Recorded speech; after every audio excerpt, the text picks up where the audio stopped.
Georgia. I don't care if I never get back, but root for the home team. If they don't win, it's a shame. For it's 1, 2, we take you out of the old ball game.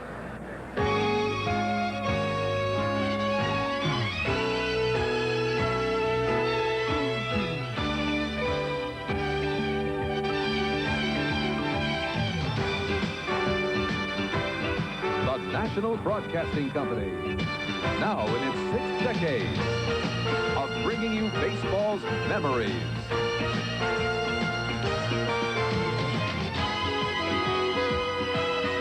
Baseball's milestones.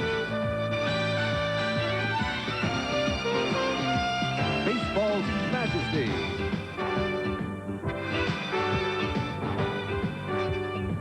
And baseball's magical moments. NBC Sports proudly presents the Major League Baseball Game of the Week. Today from Memorial Stadium, it's the New York Yankees versus the Baltimore Orioles. The Game of the Week is brought to you by Miller High Life. Miller, made the American way since 1855. By Ford and your local Ford dealer. Have you driven a Ford lately? By Howard Johnson Hotels and Lodges. And by John Deere and your local John Deere dealer. A perfect day to play two, and that's what we'll do in a fashion on NBC, beginning with the Orioles and Yankees from Baltimore and following up with Don Sutton's bid for his 300th out in Anaheim later this afternoon, Kansas City and the Angels. Hello, everybody. Bob Costas with Tony Kubek. Welcome to the first game of our NBC doubleheader. The Yankees will pitch left-hander Dennis Rasmussen. The veteran southpaw Scott McGregor goes for Baltimore. Since Baltimore completed a 3-game sweep at Yankee Stadium last week with that 18-9 blowout on Sunday when Lee Lacy hit 3 homers, the Orioles have dropped 4 of 5. The Yankees have won 4 of 5. The Yanks trail the Red Sox by 4.5, and Baltimore's 5.5 back. Earl Weaver today would like to see Scotty McGregor get back on the beam with a little more on the fastball. One of the problems that Earl Weaver is having is not having Freddie Lynn. He may not even be suited up today. Since he was hitting in the 3 spot, that team went 21 wins and just 7 losses. He's had a bad wrist, he's had a bad ankle, now he's got a virus, and he will not be in uniform today, so that has hurt this ball club. Are these ball clubs good enough to catch Boston? Well, the Yankees came in at best with an average pitching staff. They now have 6 pitchers on the disabled list. So as Lou Piniella has said, they've got 5 guys who possibly should be in AAA ball. I think what they would like to do is sign Dennis Martinez if he is released officially by the team Baltimore Orioles and start him tomorrow. But I don't think they're going to release him in time. What about Baltimore? Is Earl Weaver's team good enough? Yeah, I think they are. They have this great habit of playing under pressure. When you've got Murray and Ripken, and when Freddie Lynn gets back, Benica's hitting the way he is, Ossie pitching the way he's in the bullpen. Yeah, they have enough to get into September. We'll be back to talk about Dennis Rasmussen and Scott McGregor and check the starting lineups in just a minute.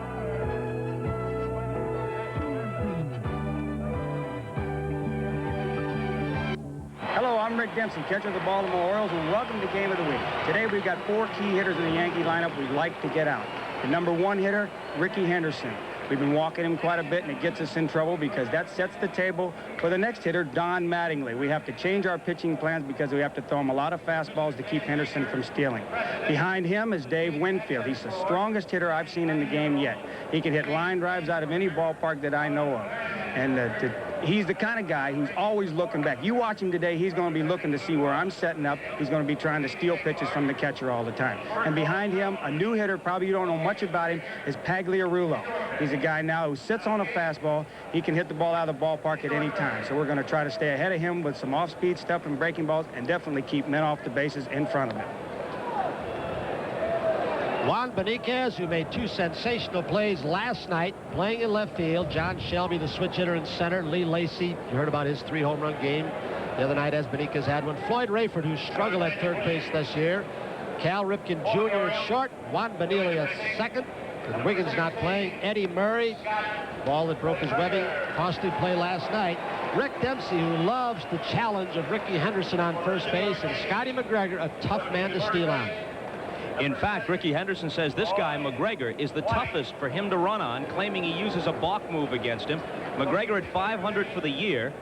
He has never had a losing season in 9 years in an Oriole uniform. He was at 500, 14-14 a year ago. He's 32 years old. His best season was 1980. He won 20 that year. In 83, a World Championship season for Baltimore. He was 18-7 with an ERA of around 3 a game. Bob, when Don Mattingly came to the ballpark early today, he's always an early bird, he was very surprised that he was hitting in the 3 spot against the left-handed pitcher McGregor. And Lou Piniella explained why. He said, look, if Ricky gets out and if he can't steal, I don't want to have you in the 2 slot having to take pitches to get behind on a left-handed hitter. And he said, now, if you've got Henderson or Randolph, both base stealers, you're going to get more fastballs from McGregor. So Lou thought the lineup out very carefully. Either way, Mattingly will feast on McGregor if past history holds. He's a .536 lifetime hitter against McGregor. Now here's Henderson, hitting .268. His 40 steals lead the American League, and no one else is even close. John Cangelosi of the White Sox is 14 behind. He's looking to lead the league in steals for the 7th consecutive season. Last American leaguer other than Henderson to win the stolen base title, Willie Wilson in 1979. Keep your eye on the strike zone from this center field camera. Curveball swung on and missed. The plate umpire is Ken Kaiser. After the ball game last night, Earl Weaver went into a semi-tirade, a little mini tirade against umpires, saying they give Henderson all kinds of pitches that are called balls, or called balls rather, and should be strikes. There's a little discrepancy in the rule, I believe. Might get a chance to show you later what is a strike and what isn't. Henderson is another who's done well against McGregor, 340 lifetime. Scott showed him 2 curveballs to start, and here's the 0-2 pitch. Another slow curve is ripped into the hole for a leadoff single. He was 1 for 2 against Dempsey last night.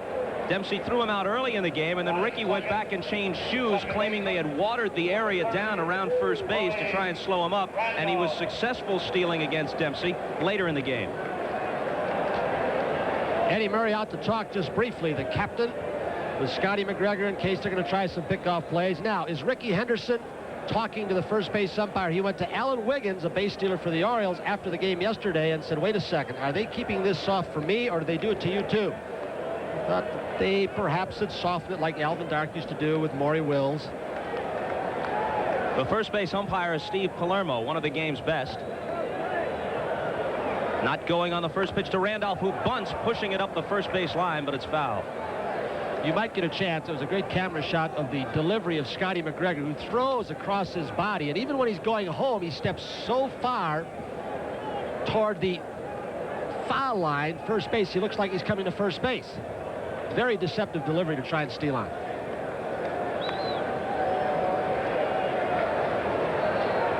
Henderson, who'll take chances, has been picked off several times, but since joining the Yankees, he's only been thrown out by a catcher 8 times. That's while stealing 120 bases.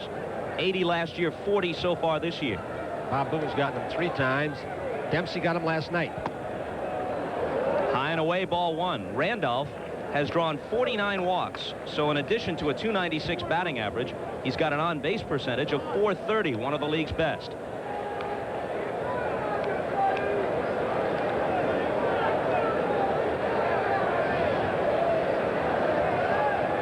Not going on the 1-1 pitch. High and away, 2-1. I asked Ricky Henderson before the ball game today, Bobby, what he looks for against a pitcher with the kind of move that Scotty had, and he said, I don't get tricked by leg action or head motion. He said, I learned something listening to Lou Brock and Maury Wills. He said, I watched the center of gravity. Look right in the hip area, almost at the belly button. If I see that center of gravity go toward home plate or back toward center field, he's gathering to go home. He said, it's subtle, he said, but I don't get messed up by leg kicks. There he goes. Great jump, great jump. Not even a throw. No contest. Don't know if he or Roy White, who was a pretty good base stealer in his era with the Yankees, now the first base coach, picks something up. Do they have a book on McGregor, or did he just guess right? I mean, he had 6-7 strides before the ball was even released. He could have gone in standing up easily. Henderson has had a little bit of trouble with a strained back. He slid feet first last night when Dempsey got him early in the game, and he went in head first later. He doesn't like to slide head first if he can avoid it. Willie Randolph, I believe, is having the second base umpire go way out to center field. There is a man with a white shirt who had something in his hands, almost like he's signaling an airplane to come in on an aircraft carrier. That white hat and another one in the other hand, and I don't know what he was doing, waving him. It was distracting to Randolph, apparently. Now the white shirt's going to go off, too. Now you got a good hitting background. This is the kind of background that was not an ideal hitting background for years, when that White House was out there before they put the black speakers, before they put those two big electronic scoreboards in left and right center field. It was harder to hit a ball out of here.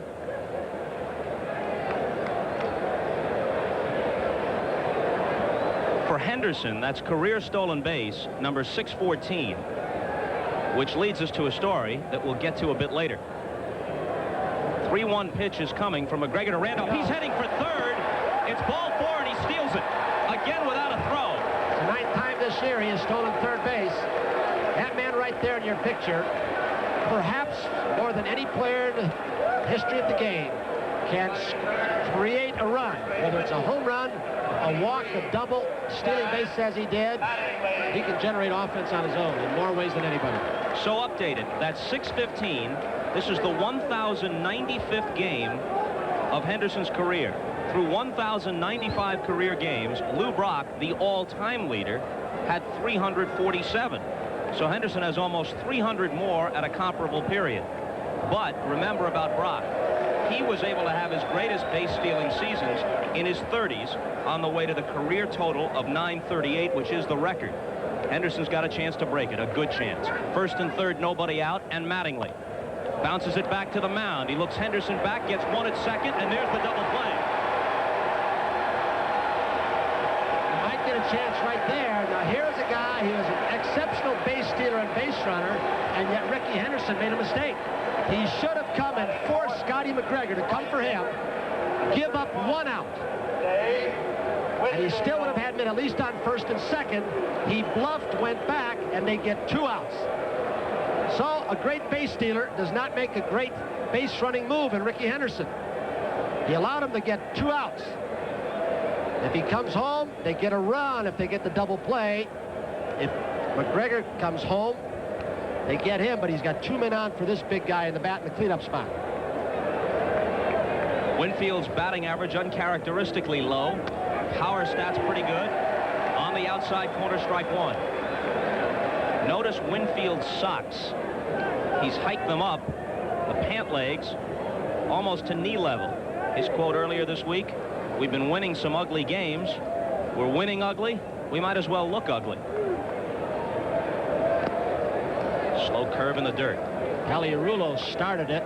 Mattingly picked it up with the stirrups gone and the pants up high, and now Winfield's picked it up also. He's changed his stance. Remember how wide he was spread out? He's got his feet a lot closer together now, and he is closer to the plate. From the stretch with Henderson at third. Well hit to left. Back goes Beniquez. Forget it. Out of here. You know, I don't even think he got all of that, but he's strong enough for home run number 12.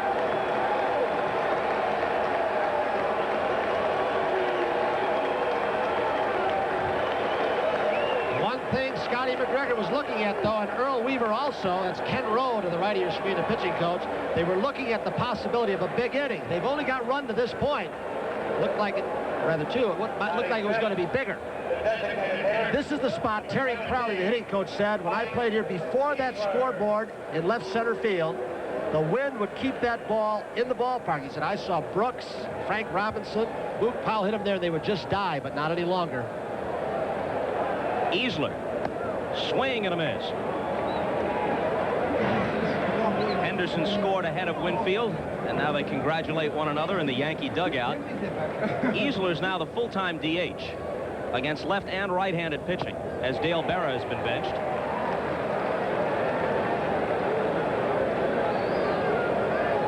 He's simply earned the job. The last 27 ball games, he's hit 23, hitting about 360 over that period. He's a guy that left-handers don't usually bother a lot because he hits the ball in the left center field anyway, so he can wait longer on the off-speed stuff and the slider and breaking balls away. 1-2 pitch. Reached for it, hits it softly into left, and Beniquez is there. Jacob Rupert, who used to own the Yanks, once said, my idea of an ideal day at the park is for the Yankees to get a 10-0 lead, then gradually pull away. So Mr. Rupert's idea of a perfect day at the park was for the Yankees to score 10 in the first, then, as he put it, gradually pull away. Lou Piniella will have to be content with a 2-run spot for Dennis Rasmussen to work with against Bonilla, Lacey, and Beniquez, Murray, Ripken, and Young, Rayford, Shelby, and Dempsey, the bottom 3. Behind Dennis Rasmussen, it's an outfield that can really chase the ball down. When you look at the speed of Winfield in right, Henderson in center field, and Reineke with a strong throwing arm and good speed in left. Paliarulo, he not only hits, but he can really pick it. A problem area for the Yankees at shortstop, Mike Fischlin there. Meacham has been benched. Randolph, he's made 12 errors. Don Mattingly exceptional at first. Weiniger behind the plate. And, of course, Dennis Rasmussen, who, if he gets his curveball over, might give the Orioles some trouble. I think we're looking at a big scoring game today, though. Rasmussen has a little bit of movement on his fastball. One of his problems, at least in the opinion of many, tends to get ahead of hitters and then get cute. He'll be ahead 0-2, 1-2, and the next thing you know, he's run a full count. Doesn't finish guys off as well as he might. Well, they want him to pitch inside to this right-handed hitting lineup. If he can keep them off the plate with a cut fastball inside, his curve and slider look a lot better. But if he lets it drift over the outside edge of the plate and they can lean over, he can get in trouble. Bonilla's at 277 as he stands in. Paliarulo in close. Aware of the possibility of the bunt. Strike one.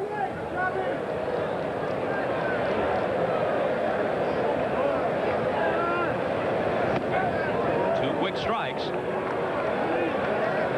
Rasmussen is 27 years old, 6'7", 225, from Omaha, Nebraska. Breaking ball got him. So Bonilla is dispatched on 3 pitches. As you might guess, at 6'7", Rasmussen played some basketball. We'll tell you about that after we look at the pitch that got Bonilla. Looked like he backdoored his slider. Didn't want to throw it down and in. Weiniger sets right on the outside edge, and it just drops off the table. If he can get ahead, he can be tough. Lee Lacey had hit just 2 home runs for the year when he exploded for 3 last Sunday in an 18-9 Oriole win at Yankee Stadium. That completed a 3-game sweep for the O's. The Yankees have won the first 2 games of this series. Something else going on in center field. Just moved a camera. Was filming something in a lot of white paper up on the hill. And Rick Yenner saying, what? Ken Kaiser saying, get that white paper out of there. Boy, are these hitters picky today? High for a ball. Lacey has 5 homers, 3 in 1 game Sunday against the Yanks, as we said. The next hitter, Beniquez, has 4 for the year. He homered in his first 3 at-bats Thursday against the Yanks. 2-0. Rumors persist again today. They've been revived, rather. Tom Seaver to the Yankees. They're talking about For Fisher to the White Sox. Heard the name Jerry Augustine to the Yankees picked up. Down in the minor leagues now. Left-hander, used to be with the Brewers. They're really trying to strengthen this pitching staff. Talking about Rasmussen, played baseball and basketball at Creighton. 6th man for the Creighton basketball team, and often found himself guarding Larry Bird when they played Indiana State. 3-1. That'll help you make the career choice between basketball and baseball. Might be easier to pitch to Eddie Murray than to guard Larry Bird. And a 1-out walk to Lacey.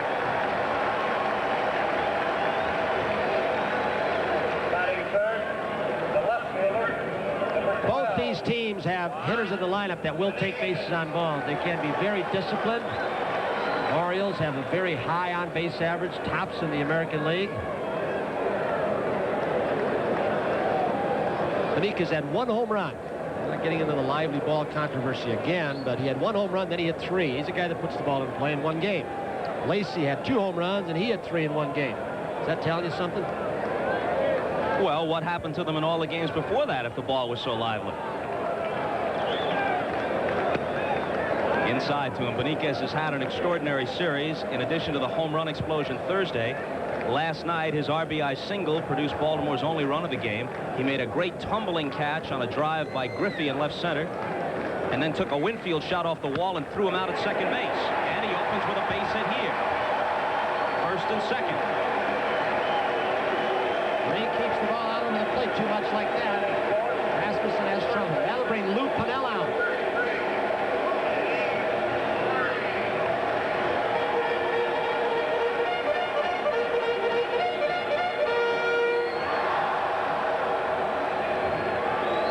He is steaming. Where's the fastball we're talking about inside? Lou Piniella starting yesterday. He'd gotten tired, and he's got Mark Connors as the new pitching coach with Sammy Ellis gone, sad to say. Lou said, what did we go over with before the game? We watched the tapes last night.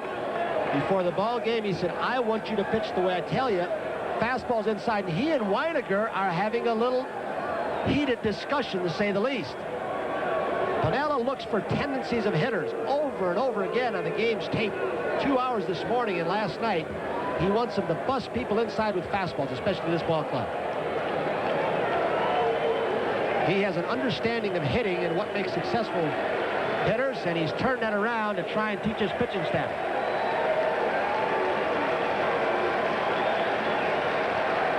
So Murray with first and second and one out takes a strike. With the exception of the strike season of 1981, Murray has topped 100 RBIs every year in this decade.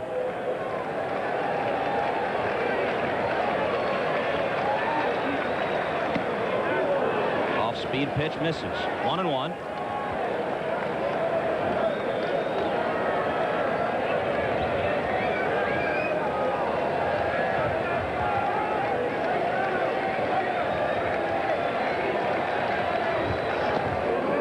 Another slow breaking ball. 2 balls and a strike to Eddie Murray.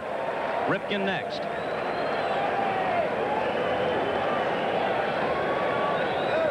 Piniella with a 2-0 lead that is in some jeopardy.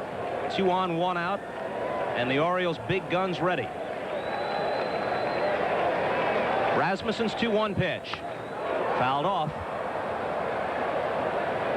Bob Tewksbury, a right-hander, pitched an outstanding game yesterday. He got Murray out the last time he faced him. And a changeup and 2 curveballs. There are 2 men sitting on base for Eddie Murray. And I'm not sure if I'd have made the statement in the paper this morning if Bob Tewksbury made it. He said Eddie Murray cannot hit off-speed stuff. Eddie Murray's going to wait for Tewksbury the next time. Foul down the right field line. If Eddie Murray truly could not hit any particular pitch, all those bedeviled American League hurlers would have figured it out by now. Yeah. He adjusts his stance from at bat and pitch to pitch at times. Now he has spread his stance out. And again, the 2-2. Through the middle. Ripken raised the runner home. It's 2-1. As Lacy scores.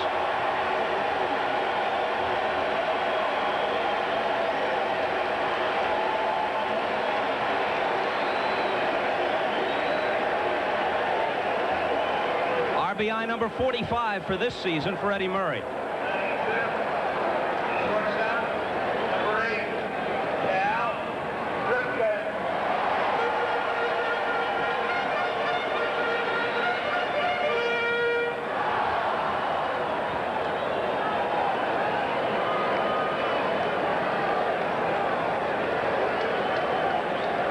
So Piniella's lead has been halved, and they're not out of the woods yet. Ripken at the plate.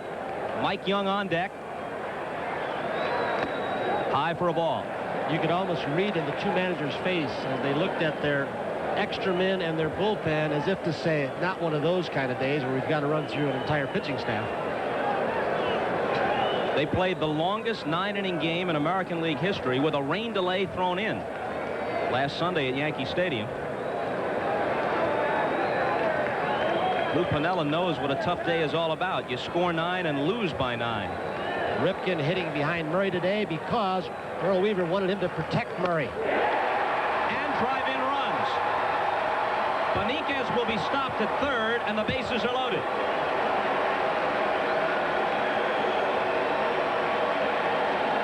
So Rasmussen got Bonilla on 3 pitches to open the inning, then walked Lacy on a 3-1 pitch. Beniquez singled. Murray and Ripken did the same. Whatever Piniella said to Weiniger and Rasmussen hasn't worked. And he will now get another piece of gum and have Mark Connor, the pitching coach, called down to the bullpen.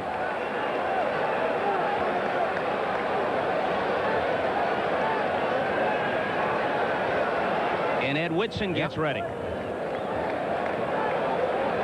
Here's a guy whose role has changed seemingly every day. Starter, long relief man, pitching only on the road when the Boo Birds at Yankee Stadium got on him for a while. Mike Young is beginning to catch fire now. He's hiked his average to 261 after a terrible start. Ball 1 inside. Last year, he hit 22 of his season's total 28 home runs after the All-Star break. So they're hoping that this year is a repeat performance. And watch his stance and see if he doesn't have a little copycat of Eddie Murray. That got Kaiser. Got him on the right forearm.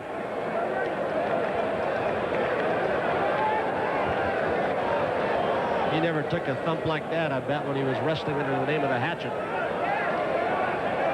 So the inside protector does. The catcher moves out. The umpire's exposed. Then he tries to hide behind the catcher so he won't get hit. And he can't see the strike zone. That inside protector's not that old in this league. It's relatively new. Some of these umpires are still learning to umpire with it in the American League. A run home, bases loaded. Still only 1 out on the 1-1 pitch. 2-1. Kaiser's hurt.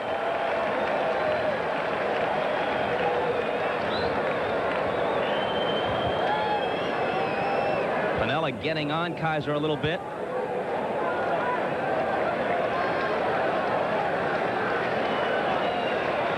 I think we could see one of the 2 managers out of this ball game before it's over with. Important series like this, even though it's only June. They both like to talk a lot, the umpires. Weaver's been on his best behavior. He's only been ejected once this year to bring his career total to 94, which is some kind of unofficial record. Rocky Road tossed him earlier this week when Earl argued balls and strikes. Here comes the 3-1. Got the outside corner, and the count is full. And Rasmussen did not have a whole lot on that pitch. He just happened to hit a good spot right on the outer edge. He just said, here it is, hit it. I just want to throw a strike, which can get you in a lot of trouble. 3-2 pitch. In the air to center. Henderson going back. This will tie it as he makes the catch on the track. Murray retreats to second to tag, and he winds up at third. Beniquez crosses, and it's even at 2.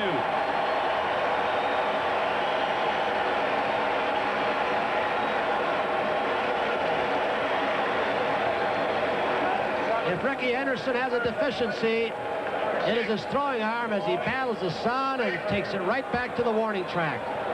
Murray very alertly, a lot of players won't do this in the big leagues, tags up at second, goes to third, which puts a little more pressure on the inner defense. And also on a pitcher and catcher, you have that curveball and you have a tendency to bounce the big breaking ball as Rasmussen does. The guy can score from third, but he can't from second.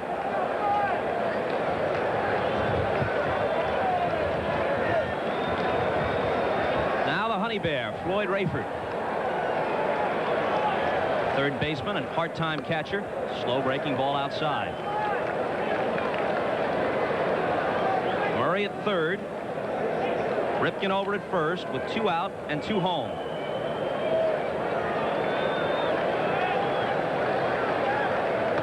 Boy, is he aiming the ball now? That's what I mean about, you know that runner's on third base. He threw that breaking ball and he was very unsure with it, and Weiniger made a nice play.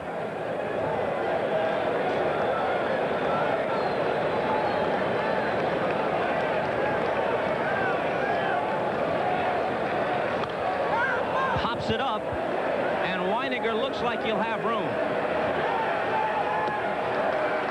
After 1 in Baltimore, tied at 2.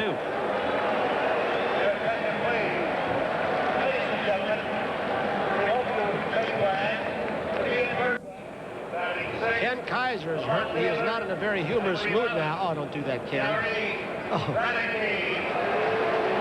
He got sprayed with a little ethyl chloride on the right arm after that foul ball. You have Rick Dempsey on that show? Oh, yeah, he's on. And, of course, some of your greatest quips and antics will be featured. Renicky, Weiniger, and Paliarulo in the second. McGregor is back even, and the first pitch inside.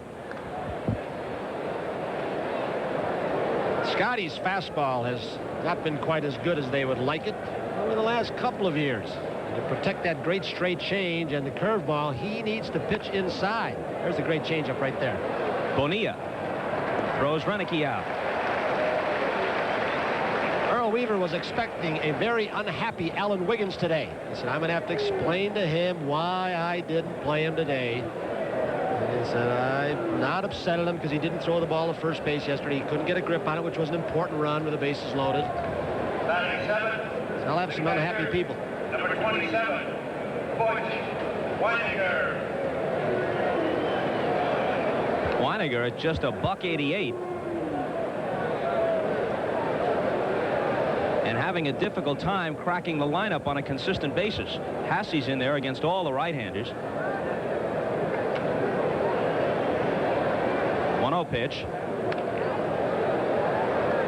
Scotty McGregor did have Whitey Ford as a pitching coach for a while when Whitey, the Yankee organization, as a roving instructor for McGregor came over.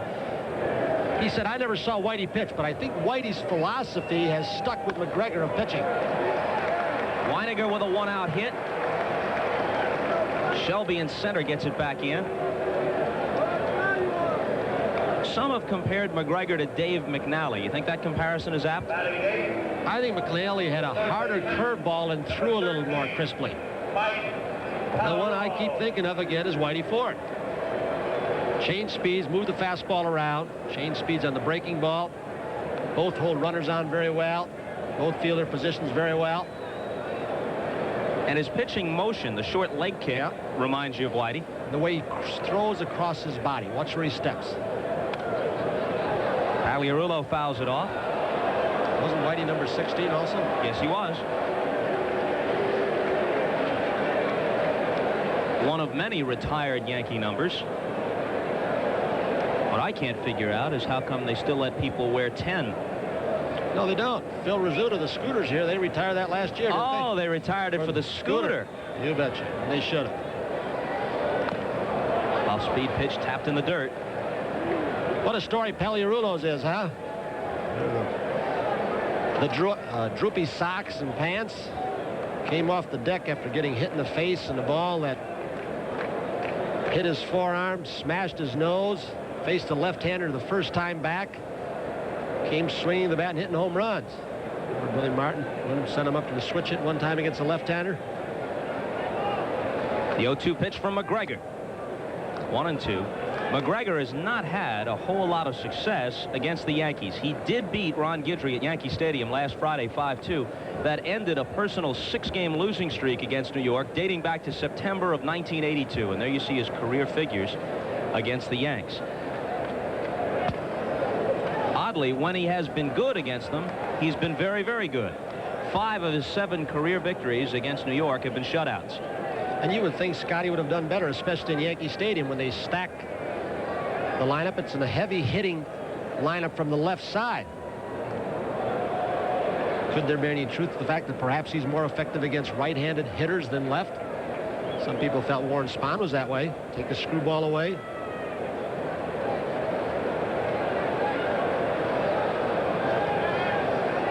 And the 2-2. Had him 0-2. Now the count is full. I think Spahn has lost something in his twilight. He's really given up those homers in old-timers games. Luke Appling got him for 1, then Rico Petrocelli.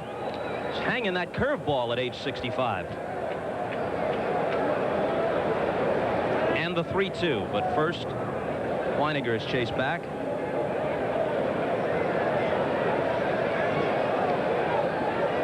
Yanks got 2 in the top of the first on the Winfield homer. Orioles had 3 hits in the bottom half, scored 2 of their own. Check swing, and the count stays full. Scotty caught a break. There's a pitch out of the strike zone that Paliarulo protecting against a possible breaking ball. Checked the swing and fouled it off. It would have been ball 4.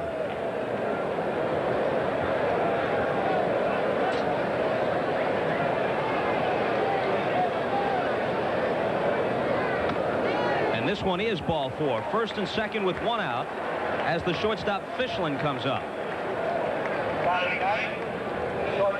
So, Hall of Famer Frank Robinson with the glasses on. He specializes in moving the defense. Ken Rowe gets on the telephone to the pen in left center field. Looks like that's Snell. Nate Snell. Yep. He pitched well at the beginning of last year, had an injury. Recall, he's pitching well again.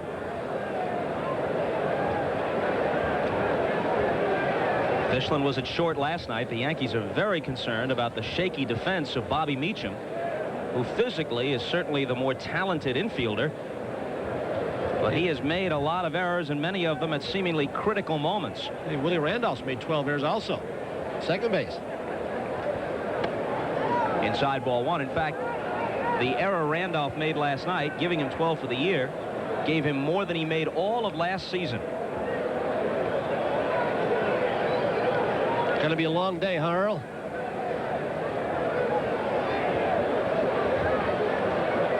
McGregor taking plenty of time.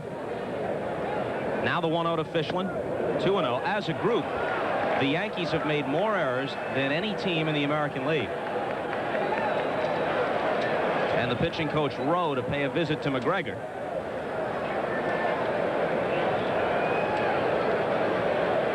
Rowe succeeded Ray Miller when Miller went off to Minnesota to manage the Twins. With Gene Michael going over to Cubs and Jimmy Fry, who spent so many years here with Earl Reaver, now on the loose, Earl Reaver was asked would he take Fry back. He said, I'd love to have him right now to be my eye in the sky to set defenses for me.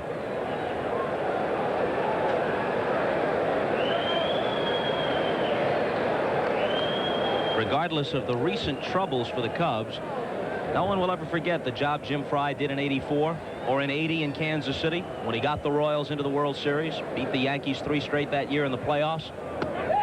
2-1 now to Fischlin. Boston leads the Yanks by 4.5, the Orioles by 5.5. Pittsburgh with the early lead on the Mets, who are threatening to turn the National League East into a laugher.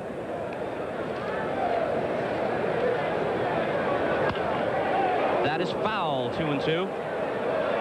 Scotty McGregor felt that after throwing a fastball first pitch, he thought he might have had him set up for another, that he might be looking breaking stuff, and still got out in front. That's been a problem for McGregor. If he doesn't have just a little bit extra, hit guys on the fists, which has been lacking. Some people say he pitches backwards. I think you're going to get a fastball. He can throw his breaking stuff so well. Full count to Fischlin. The Mets lead Montreal by 9 in the National League East. Henderson on deck. He opened with a single and stole second and third in the first inning. Is he going to start him? Nope. Runners are not going. And we'll do it all over again. In the Western divisions, a couple of Texas teams are big surprises. The Rangers by 4.5 over California in the American League. Houston's lead is 2 over the Giants. San Francisco beat them last night. National League West. Now Fischlin, and there's Pennell up on the top step. I think he would like to start the runners, stay out of a double play because Fischlin makes contact, but they've got so many trick plays with Murray sneaking behind the runner first. You've got to be very cautious. There they go. And Fischlin bounces it to third. Rayford has it on the short hop, and the runners move up. Pennell by starting him may have prevented a double play.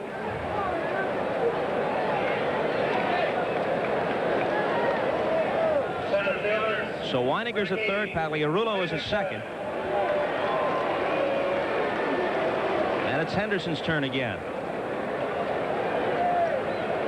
Last year, Ricky Henderson led all of baseball, scoring 146 runs. The most any American leaguer has scored since Ted Williams came across 150 times in 1949.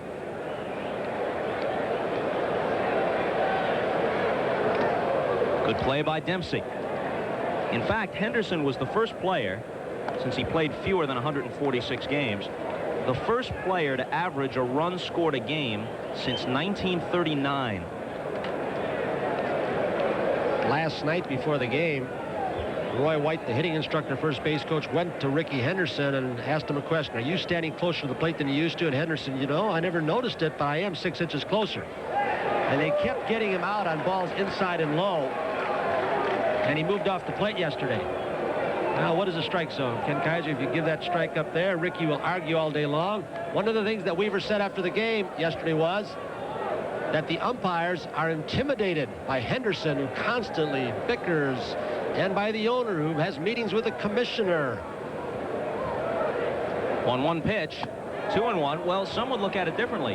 Not intimidated, annoyed. They say Henderson argues too much, steps out after every pitch, takes too long to get from the on-deck circle to the plate, and that subconsciously the umpires hold it against him.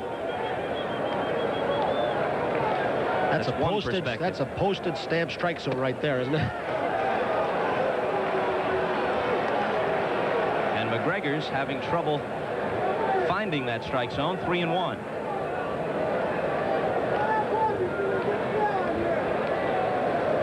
See what Steinbrenner said about a week ago? I will not stand by and have Ricky Henderson selectively prosecuted. 3-2. And how many base stealers, great base stealers like Henderson is, you know, who can still hit the ball 450 feet with, he is so strong. He's got 9 homers already this year.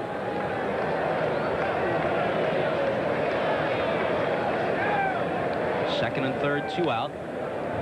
Top of the second. Oh, the breaking ball barely misses, and that loads him up.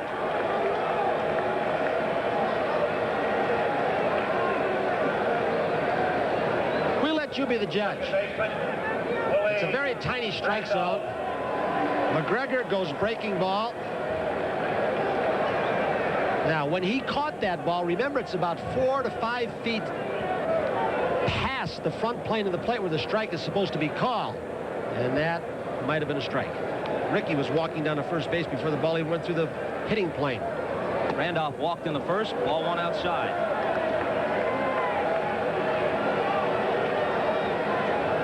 Only one man has had a longer tenure at second base in Yankee history than Willie Randolph. Tony Lazzari played 12 seasons there. This is Randolph's 11th as the Yankee starter at second base. Guys like Joe Gordon, your old teammate Bobby Richardson, even Horace Clark had long tenures, but only Lazzari has played that position in pinstripes longer than Willie Randolph. Eddie Murray yelling in and trying to send some signals to Weaver, asking, do you want me to go out and talk to McGregor, buy some time for you? Weaver says, stay at your position. Scotty will figure it out himself. The 2-0 pitch. 2-1. They talk so much about Ricky Henderson and his strike zone. The fellow with the bat in his hands right now, Lou Piniella, or rather Willie Randolph, as Piniella looks on, will steal a few strikes from you also. He's got a little Eddie Yost in him, the walking man. Earl really looks like he's having a great time, doesn't he? 2-1 pitch. Hit hard but foul.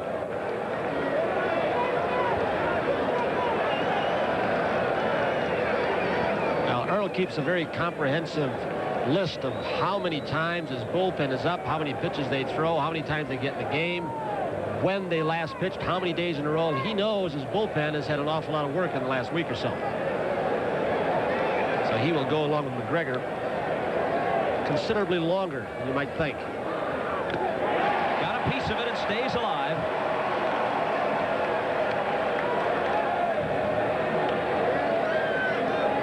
Dempsey disappointed that he couldn't hold it, but that's purely a chance kind of play. There's no way you can practice this. If it sticks, it sticks. There are catchers, though, and Yogi happened to be one of them. Allie Howard couldn't do it, who seem to have a knack. I don't know if they've got a sixth sense or their hands are so quick, and when you just tick the ball, they seem to be able to let it stick in their gloves. Should be easier now with the bigger gloves than in Yogi's day. Popped up. And they'll get out of the inning. Lacy puts it away in right. And McGregor walks off disappointed with his performance so far.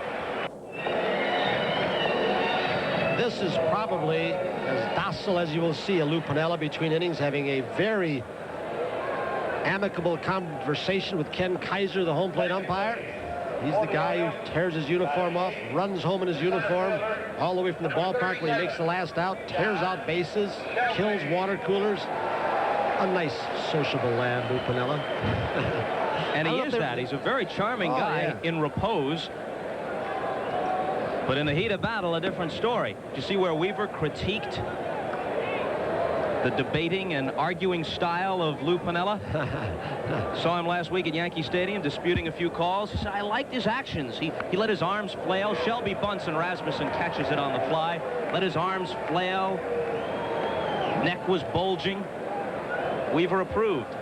You know, Piniella played for Weaver in the minor leagues in the Eastern League, mid-60s at Elmira, and in fact, Piniella was one of the guys that Weaver used to get on quite a bit, and a few times Piniella rebelled and snapped back at Earl. Lou told Earl Weaver when he played for him, he said, Earl, he said, you can't be so volatile. You're going to have to learn to control yourself. Weaver's now seeing Lou Piniella in action. Weaver wants to clear up one misconception about his second tour of duty with the Orioles as Dempsey steps in and drills one down the left field line. It'll be extra bases. Or will it? He stops as Renicky fires it in, and Dempsey, Renicky's old teammate, well aware of how strong Gary's arm is, and didn't challenge it. And Gary Renicky has a little bit of an advantage over most left fielders that come into this ballpark because he knows the wall. He knows that jutting out spot there. He knows the pad. He knows the angle, and look where he's standing. Another visiting team who doesn't have that experience as he does from this ballpark might have backed off. That could have been two. Good play. Rasmussen struck Bonilla out on 3 pitches in the first. We're in the bottom of the second, tied at 2. Out of play. Weaver has been widely quoted as saying that he is mellowed. He says that's not the case. He still feels the same way. He still is intense.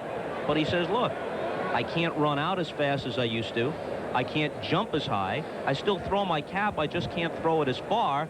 And yeah, when I feel my temple begin to bulge while I'm arguing, then I say to myself, wait a minute. I better calm down here because I don't want to die with the uniform on. He does pile dirt as high as he used to. He piled it all over home plate the other night when he was thrown out. Weiniger still trying to get Rasmussen to get some balls inside, especially down to Bonilla. His first 2 shots were trying to go the opposite way. Shoot the ball in the gap between Randolph and Mattingly. Now Randolph has moved closer to first base with Bonilla deeply behind in the count. That's where he wants some balls. Move him off the plate and make him hit the ball to the left side. This guy likes the ball out over the plate to hit the other way.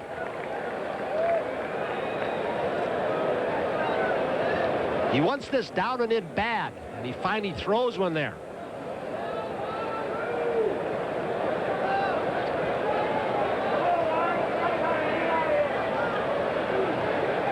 And the 1-2. 2-2 to Bonilla with Lacy on deck.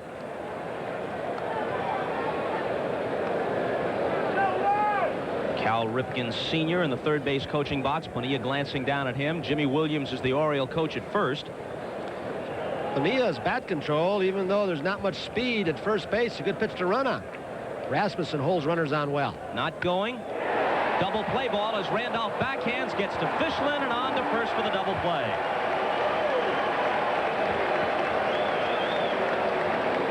Randolph had moved to his left. Rasmussen didn't get the ball where he wanted to. He left it up high, but a nice play by Willie. And we'll be back after this from your local station.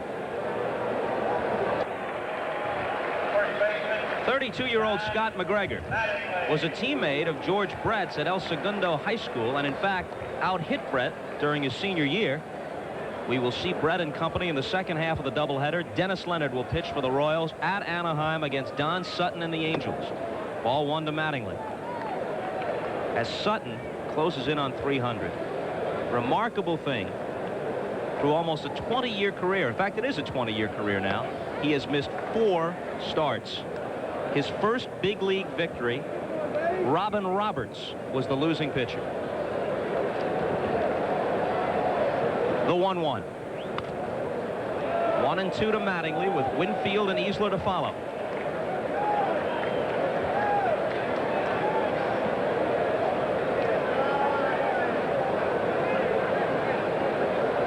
Watch him coil, Mattingly. He uses his lower body and shifts that weight.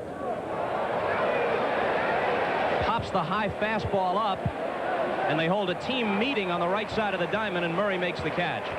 When's the last time you saw a catcher go that far out like Winfield did in case Murray lost the ball? He almost ran him down. Let's look back to Thursday night and one of the great catches you'll ever see. Lee Lacy with a drive to right field, looked as good as gone. And look what Winfield does. Sloshing to the warning track, up and over, and he pulls it back.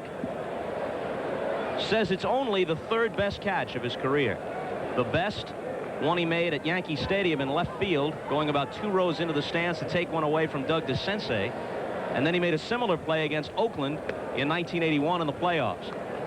What did Lee Lacy say? He has more verticality than Ralph Sampson?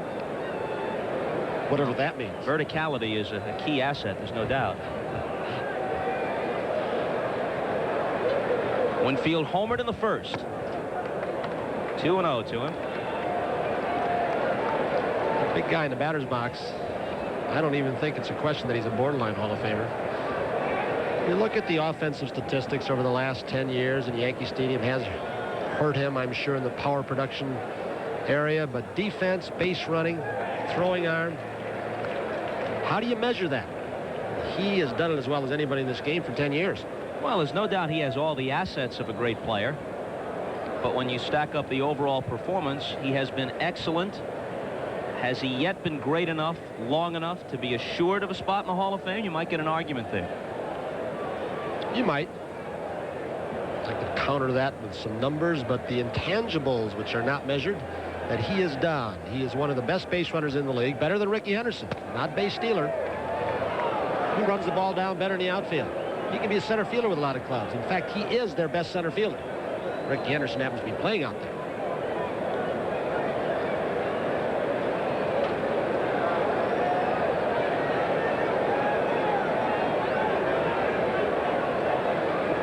McGregor's 3-1 pitch.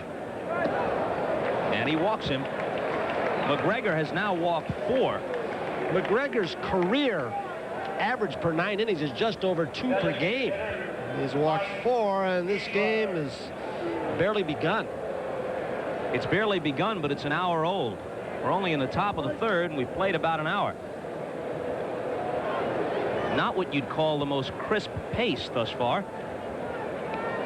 Earl Weaver with a 9-man pitching staff. He really would like to have had Dennis Martinez in case there are blowouts, but he's kind of floating in no man's land. Came out of rehab program, Martinez. These are the kind of games you'd love to have that extra pitcher if it keeps going this way.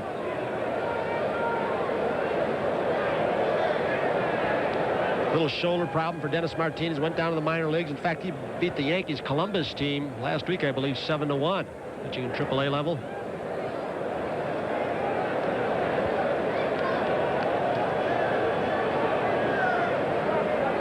Winfield at first with 1 out, top of the 3rd.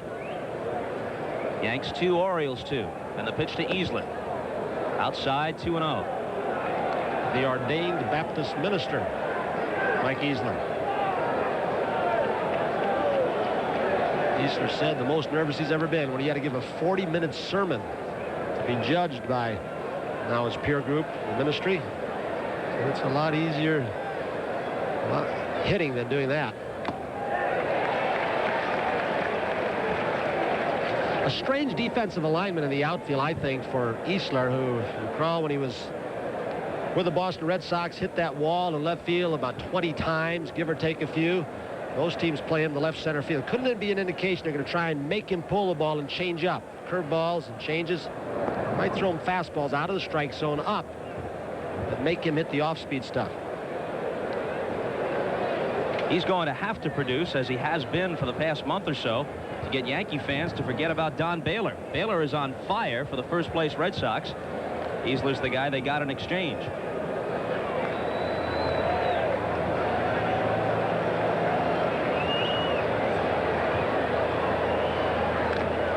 Two and two now to Easler. We'll see the Red Sox next Saturday on the game of the week from Fenway against the Orioles. And the Red Sox come into Yankee Stadium for games Monday, Tuesday, and Wednesday. Against the Yanks, those intra-divisional games, that's when it's really heating up right about this time of the year in the American League East. You know, when Scotty McGregor, we've talked about how he holds runners on. It's not just an advantage to cut a base stealer down, give his catcher a chance, but you can't get a good jump to break up a double play, something that Winfield does as well as anybody in the game. Every time McGregor's going home, Winfield is leading back toward first base, so McGregor's deceptive move home is taking 3 or 4 steps away from Winfield, so he can't tear up the middle infielders on a pivot play.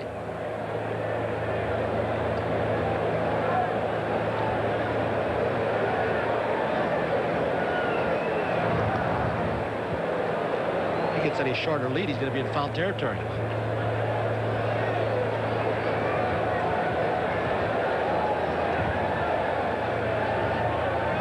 Going, and McGregor's pitch is foul back.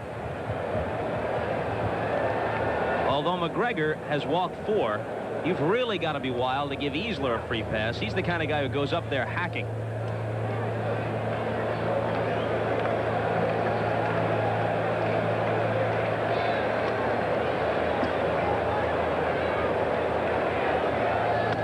And he struck him out. He set him up for that fastball and threw it by him.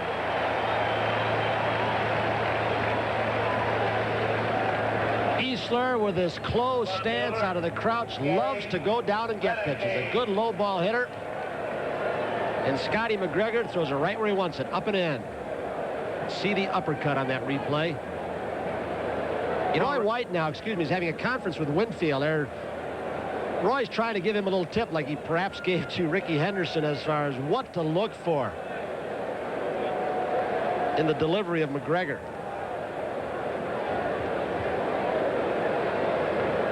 Renicky now, he grounded out in the second inning.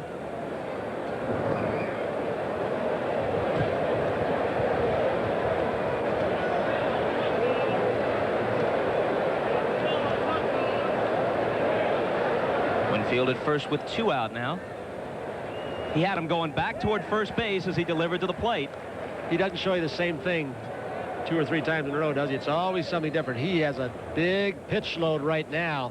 Scotty McGregor, he's over 60.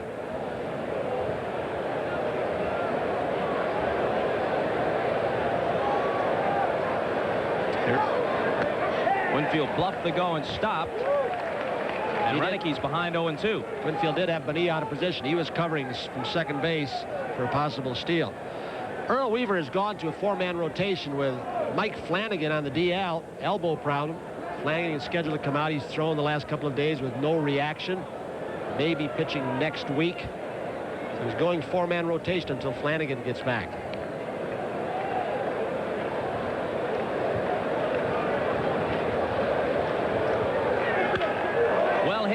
Field, and that will drop in front of Beniquez. He gets over to cut it off, but Winfield is galloping for third, and he's there. Bad throw. Play at second. That's high, and a leaping grab by Bonilla to save Rayford, an error. The Yankees have runners at second and third. Tell me a base runner in either league, and I include the Swifties like Willie McGee, Coleman, Henderson, would have gone to third base. Some of them might have, but he just brazenly challenged the arm when Beniquez threw to the wrong base, overthrowing the cutoff man. Renicky kept going. The force is removed at second base. With 2 outs, Winfield challenging Beniquez in left field. He knew that on the glove side, an old tip Casey Stengel used to teach us, young ball players, if the balls to the left side, the glove side, he's got to turn all the way around. He can't get as much on the throw, and Winfield sensed it. So a single for Renicky. He advances on the throw, and here's Weiniger, who singled his first time up.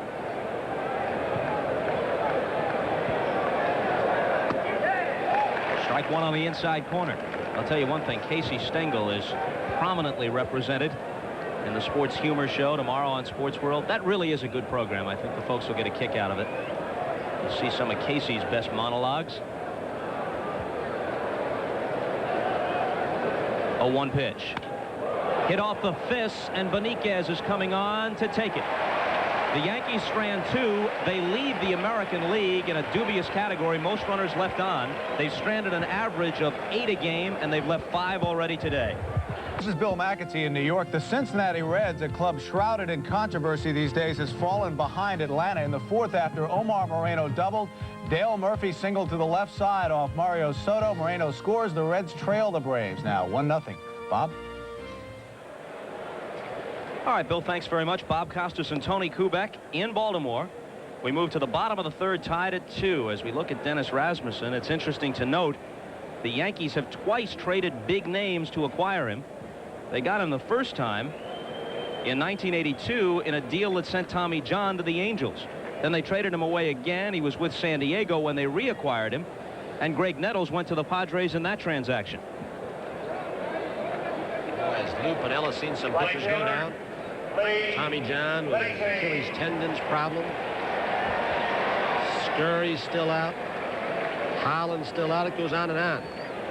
And of course, Britt that talk Burns continues about Tom Seaver leaving the White Sox, coming to New York. Burns with a hip surgery now. He's got a 50-50 chance, they say, to ever pitch again. Montefusco down. Ball 1 to Lacy leading off in the bottom of the 3rd. I heard that the Yankees could have had Moose Haas for a song during spring training, but were wary because they thought he might have arm troubles. And in fact, after a great start for Oakland, Haas now does have a sore shoulder. But considering their lack of starting pitching, depth-wise, the Yanks certainly could have used Haas. 1-2. You know, I think the Yankees' starting pitching earned run average is like 3rd in the league, though. Starting pitching. Now, there are 9 teams in the American League that have got earned run averages of 4 or more, which is really something.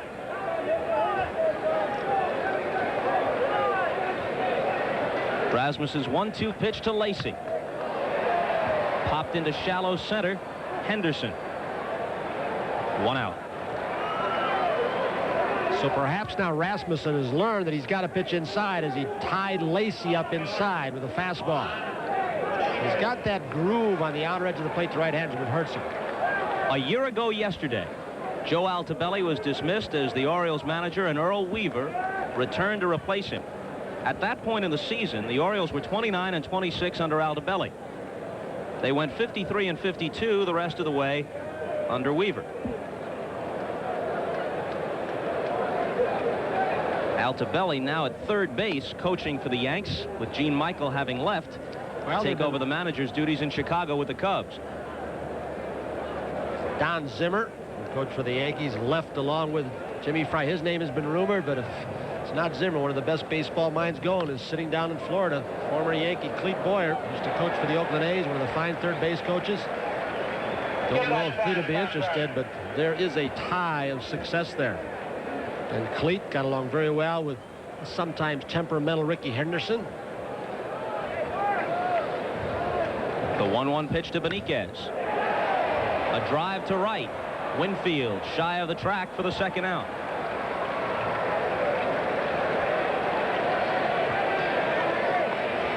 First baseman, Eddie Murray. Now it'll be Eddie Murray. And I'm sure he was able to commiserate with Lacy and Beniquez this season when they each had 3 home run games. He had a similar explosion last August in Anaheim. Hit homers in his first 3 at-bats, and by the 5th inning, he had 3 homers and 9 RBIs. Had a couple more chances and indeed drove a ball to the track later in the game, but could never get that 4th home run.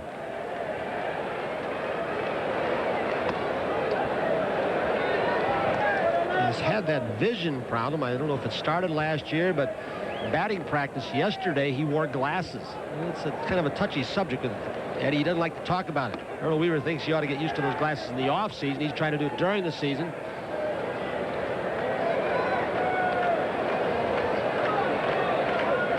He's the team leader. Weaver named him the Orioles' first official captain, merely making official what everybody around the club had felt for a long time this spring training. And Eddie Murray attributes his leadership qualities to the man who was inducted in the Orioles Baltimore Hall of Fame, Ken Singleton, and Lee May, now the hitting instructor from Kansas City. Jimmy Palmer also put in today. That's through the hole.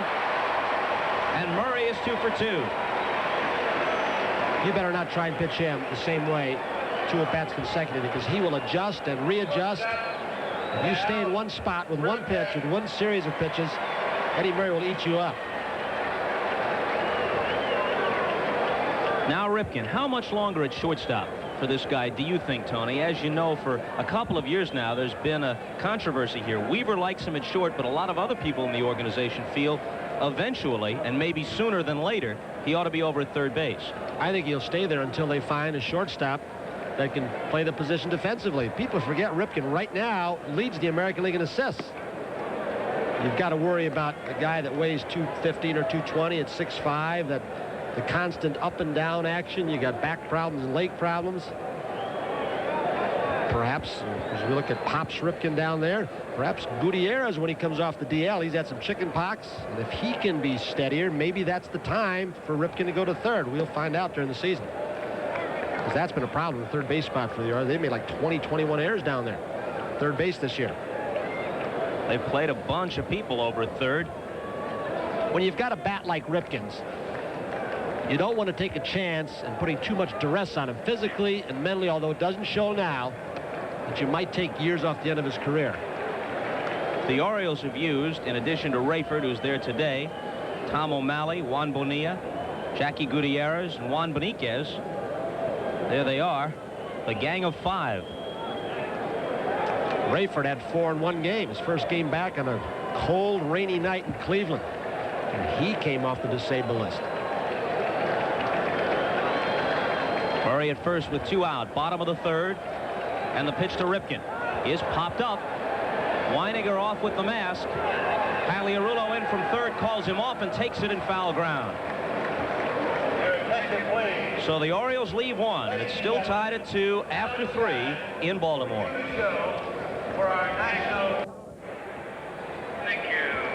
Tony, a moment ago here at Memorial Stadium, they had the fans on cue from the PA man Rex Barney holding up the posters they were given as they came into the park today, commemorative posters with Ken Singleton and Jim Palmer being inducted into the Oriole Hall of Fame. A tremendous tradition of success here. Well, Kenny Singleton, when he made his little pregame speech, told about 35,000 fans that the best pitcher he ever played behind was Jim Palmer. And I don't know how you can doubt that. Palmer, of course, on that staff, 4 guys, 120. Boy, Kenny Singleton could take that base on balls. He's one of the great DHs, I'll tell you that.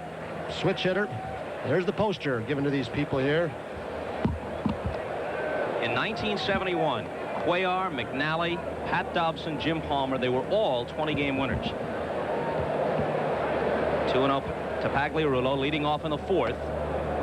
And McGregor, who has already walked 4, falls behind 3-0. You know, that Oriole team especially, 69 through 71, winners of 3 straight American League pennants, has to be one of the greatest teams of all time. 3-1 now.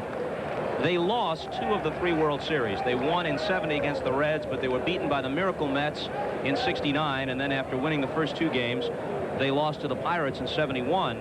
And I think those World Series losses, full count now to Pagliarulo, deprived the Oriole team of that era of its place in the minds of many fans as one of the great teams of all time. But I think that team of those 3 years compares favorably to the Oakland A's dynasty that immediately followed it, and to the Reds of the mid-70s. Struck him out with a high and tight fastball. So for the second time up, Pagliarulo was looking eyeball to eyeball with a base on balls. And he lets McGregor get off the hook. Now that it looks belled high, but that is a pitch in the American League now, like the National League with the inside protectors. They don't usually give the pitcher that as a strike. According to the book, it's a strike. McGregor's second strikeout. Ball 1 high to Fishland. McGregor has had his share of health difficulties. Tender elbow and shoulder through the years. Out of play. And last year he had a stretch where he suffered from blurred vision. They blamed it on a dietary problem and made some adjustments. Looking out at shortstop at Cal Ripken. And Earl Weaver has changed his style of defense a little bit. He's got him playing much more shallow.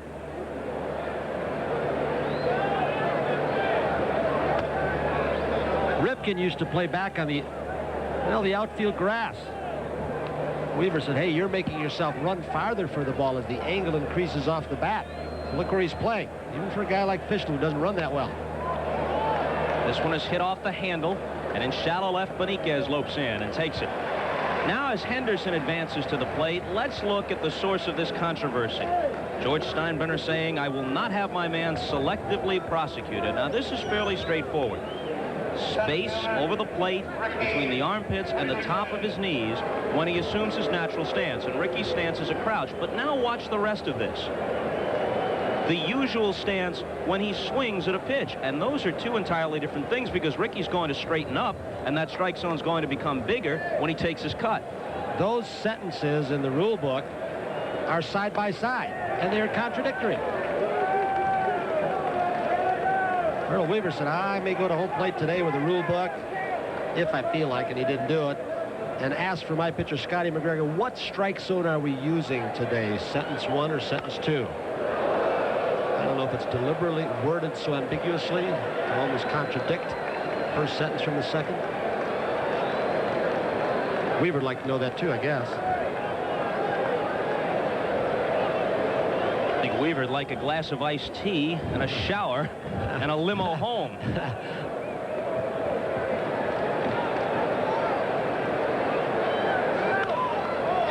He had Ricky off stride. He bloops it into shallow right, and back goes Bonilla for the catch. So a rarity in this ball game, a 1-2-3 inning after 3.5. Still 2 apiece.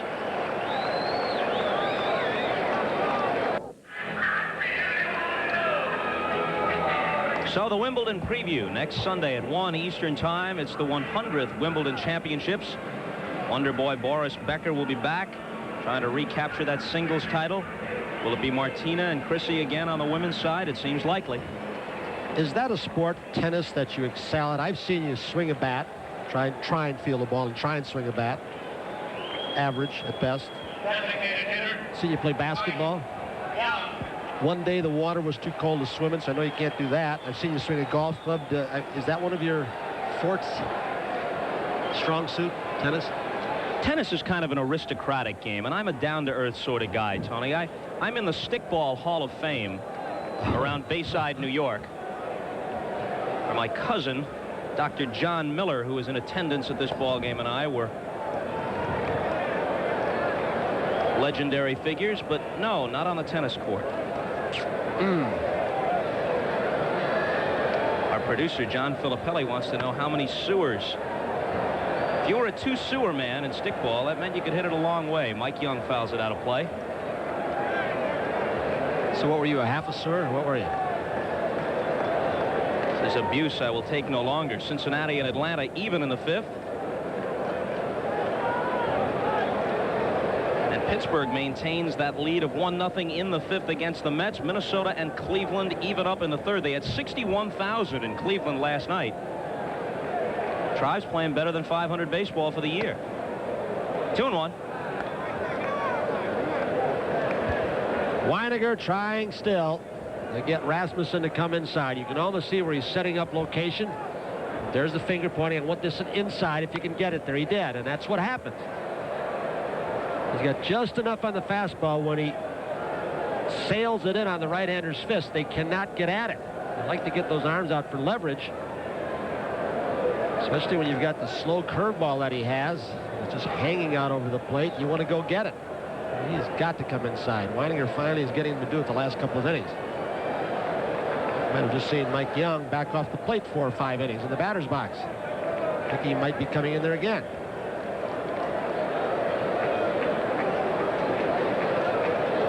We're in the bottom of the 4th. Each team scored twice in the 1st. Yanks have 4 hits, Orioles 5. One of the Yankee hits, a 2-run homer by Winfield. 3-2. It is a fact that games take longer in the American League than in the National, and you will see more 3-2 counts in the average American League game than over in the National League. He walked him. Earl Weaver made the statement yesterday, and kind of happened, Jesse said, the stolen base is ruining this game in this league, too. To get Mark Connors, the pitching coach, out. He said, all we see is when Wiggin gets on or Henderson gets on, they throw over to first base 13 times, and everybody's standing around yawning. He said, let them swing the bat and get the 3-run home run. That's his favorite play, as you all know. Throwing to first base 13 times in honor of the 13 pitching coaches employed by George Steinbrenner since 1973. That's 13 individuals. Actually, 20 different assignment changes. Some, like Connor, have had the job more than once. That's past Pagliarulo and a hit for Rayford. Young stops at second. 2 on, nobody out for the Orioles. It's interesting the way Pagliarulo played that, because everybody knows that Weaver does not like to bunt. He bunts as little as anybody. Look where he's playing. Rayford doesn't run well. The bunt is not in order, yet he's playing even with a bag, and it really cut his range down. Wasn't hit that hard.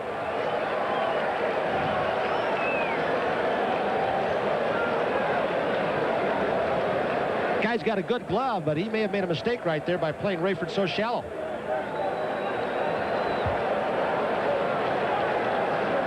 So now it's T-Bone Shelby who tried to bunt and popped to Rasmussen back in the second. With Lynn suffering from ankle and wrist injuries, and now the flu, Shelby's been playing a lot. He may have just been showing bunt. There are times where you might give your hitter in this situation the take side and expect him to fake a bunt to draw them in tighter at the corners. And look at the infield with Randolph. Everybody's so shallow. Weaver may put the switch on now. They want to find that out. Vela or Weiniger may have asked him to do that to see if the bat plane is changed and the hand slides up to tip off the bunt. He may step off again. And he drops it down. Rasmussen to third. Got him! What a play by Pagliarulo.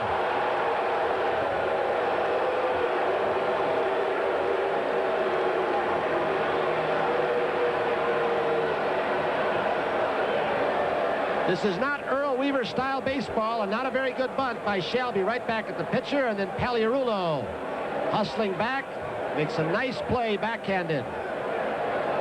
He had him. And Cooney made the right call over at third despite Young's argument. Depending upon what happens with this game, or even if the Orioles come back and win, one of the first questions writers are going to ask after the game is, Earl, you don't like the bunt. What are you doing? Dropping the ball down in the 4th inning. And Shelby had been swinging the bat well, hitting safely in 11 of his last 12 games with 4 homers in that span.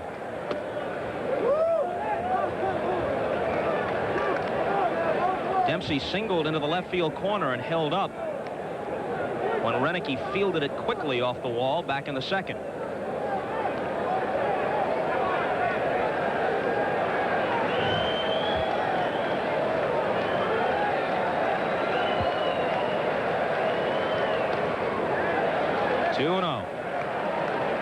Lou Piniella appeared to be saying, come on, get a hit of one hitter, especially with men on base, pitching from behind all the time.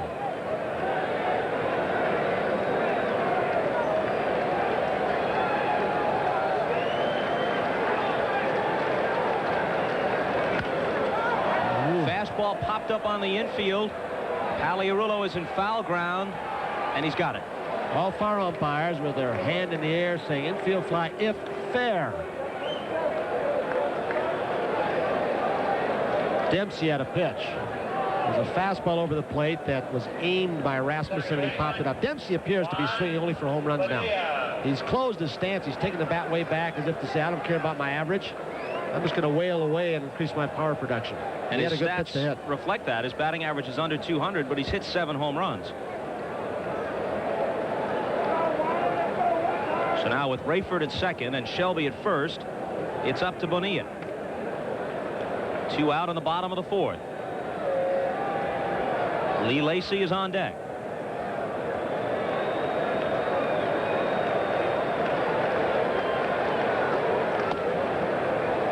Interesting to watch the style of third base play at Paliarula. The guy that went to the Hall of Fame playing third base in this park, Brooks Robinson, loved to play a deep third base and dare you to bunt. So did Nettles. Clete Boyer played shallow, dared you to hit it by him. Paliarula apparently likes to play more shallow, even though he's cutting his range down. In right field, Winfield. The Orioles leave 2, and the game remains tied at 2. We'll be right back after these messages from your local station. On Friday night, June 27th, when the Orioles open. It'll be Randolph, Mattingly, and Winfield in the Yankee 5th.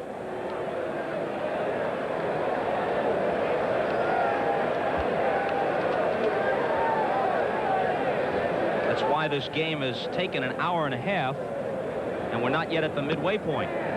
Strike one on the fastball to Randolph.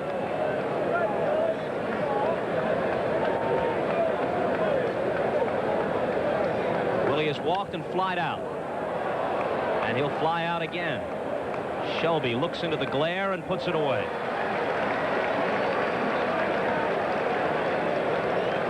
Sometimes John Shelby looked like a carbon copy of Paul Blair. Well, you mentioned some of those pitching staff from those teams, but how about Belanger at short, Brooks at third, Rich at second, Blair in center field, who could play so shallow, take the line drive and loop her away and go back to the wall.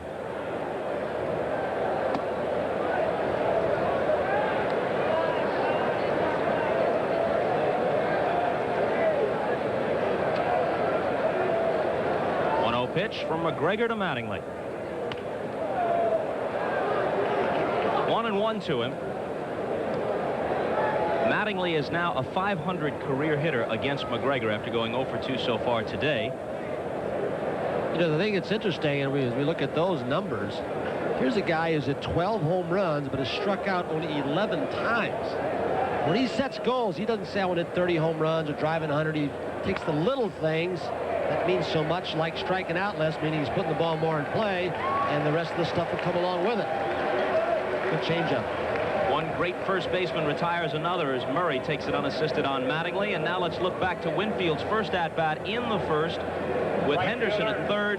He takes McGregor deep to give the Yankees a 2-0 lead. The Orioles came back with 2 in the bottom half, and no one scored since. Look at Shelby where he is. He wanted to pull a Winfield, but he was about 50 feet short.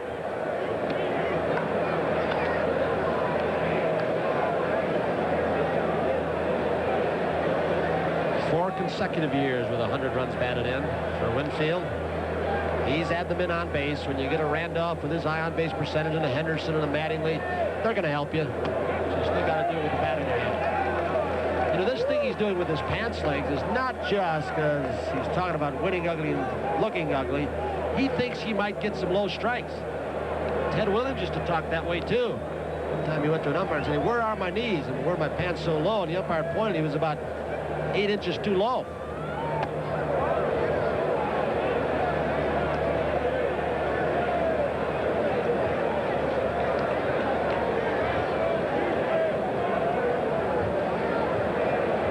A ball and a strike to Dave. 2 out, nobody on, top of the 5th. Foul back toward us. Winfield is one of very few players to go directly from college to the major leagues.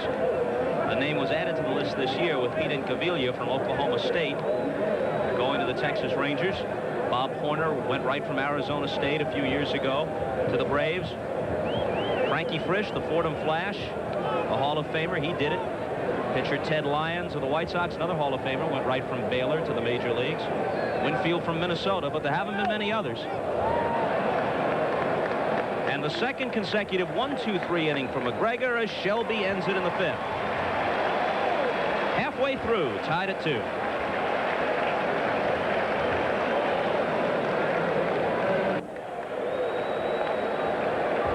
Temperature at game time was 83 degrees in Baltimore. Very close to a full house.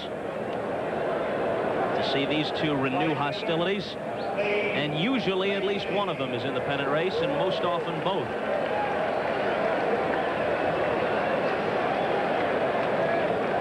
Lacey, followed by Beniquez and Murray. It was an Oriole hit parade a week ago in New York, and Lacy was the grand marshal with those 3 home runs in the 18-9 victory.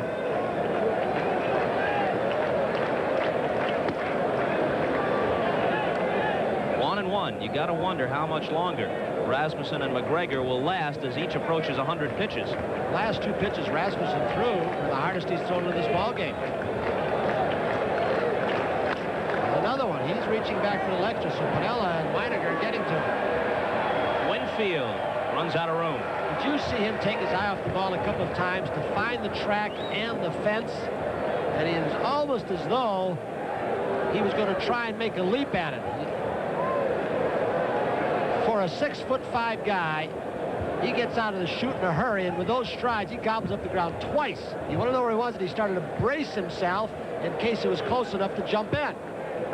He is a phenomenal athlete. That's why the Vikings drafted him. ABA, NBA.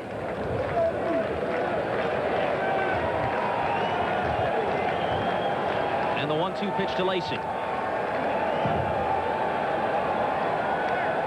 Last year, the Yankees owned the Orioles, beat them 12 times in 13 tries. The Orioles served notice and wouldn't be that way this year when they went into the Bronx and swept 3 last week. But the Yankees have won the first 2 games of this series. 7-5 Thursday, 3-1 last night. Henderson in shallow center takes care of Lacy as we go to New York to check with Bill McAtee.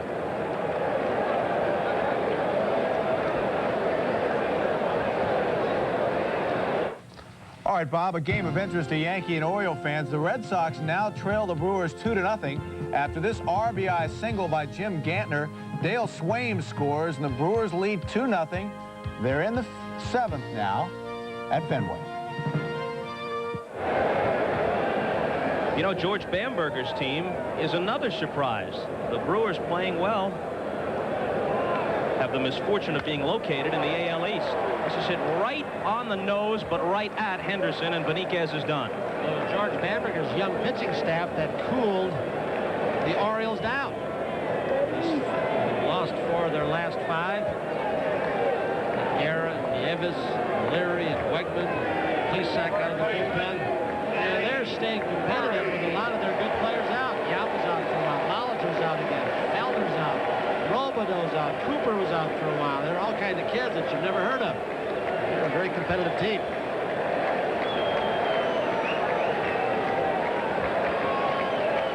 Murray has a pair of singles.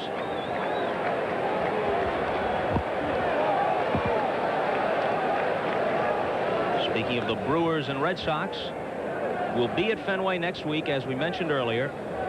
Orioles and Red Sox, and there's a good chance Roger Clemens will pitch that game for Boston. He's supposed to pitch Monday at Yankee Stadium, and working on 4 days rest, that would bring him due again on Saturday against Baltimore. At which time he could, if he beats the Yankees in a couple of days, could be 12-0.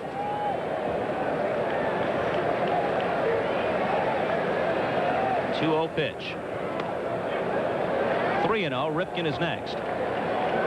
That's respect. 2-0. You try and backdoor breaking ball with Cal sitting in the on-deck circle.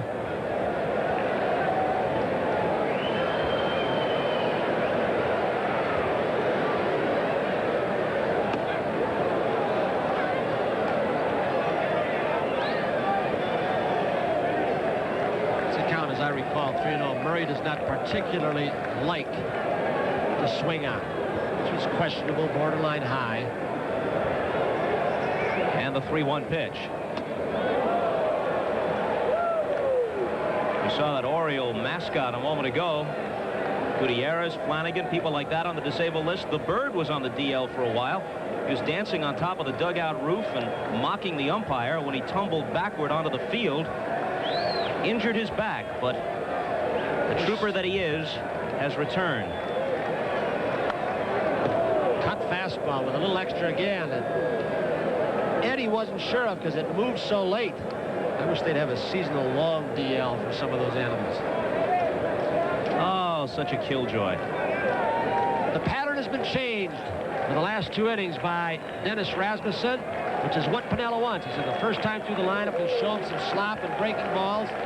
Then when they're going to adjust at the plate like the Orioles do, we'll reverse the pattern.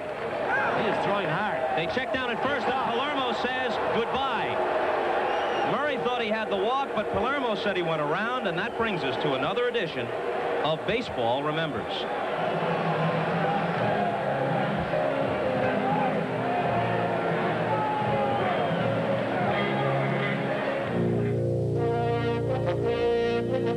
Old Spice presents Baseball Remembers.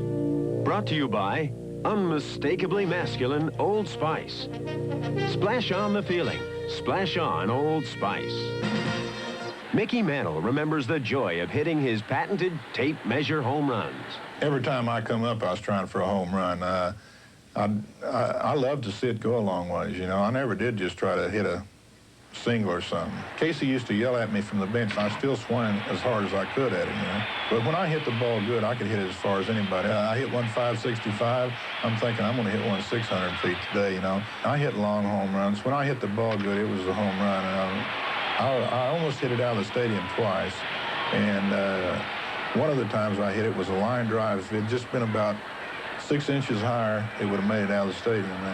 And when I hit it good, I knew it was gone. This is Bill McAtee in New York, and watch how the Mets started a big inning against Pittsburgh. Mike Bielicki throws a pitch in the dirt, and that allows Ray Knight to chug to third, and watch as Tony Pena throws it way into center field, trying to get Danny Heap at second. That allows Knight to score. The Mets have now added 4 more, and it's 5-1. We move to the 6th. Easler, Renicky, and Weiniger for the Yanks. That is the annual Hall of Fame booklet. The inductees this year will be the Schnoz, upper left, Ernie Lombardi. The great Red Sox second baseman. Was he thrilled when Ted Williams told him, Bobby Doerr, you'll be in? And perhaps the most feared slugger of his era, bar none, Willie McCovey. You know, when you talk about the Hall of Fame, we're reminded of the Hall of Fame writer, and in fact he is in the special writers and broadcasters wing of the Baseball Hall of Fame in Cooperstown. Milton Richmond of UPI, the newspaper man who passed away this week at the age of 64. Dick Young put it well as he eulogized him at the funeral, and also in his column he said that others with the bylines were better known, but when it came to really digging for stories, getting the scoops, knowing what was happening, especially in the baseball world, nobody ranked with Milton Richmond. And also one of the nicest men you'd ever run into. He freely shared what he knew about the business and insights about the teams and players. Very saddened by his passing, and our best wishes and condolences to his many, many friends, and they are legion around the sports world, and to his family, especially his brother Artie, an executive with the New York Mets. We're very sorry to lose Milton Richmond, one of the greatest of all writers this week. Johnny Bench represented the players faction at Milt's funeral, and he used the word integrity, which is one that is very important in our business. Shelby almost in his tracks to take care of Easler.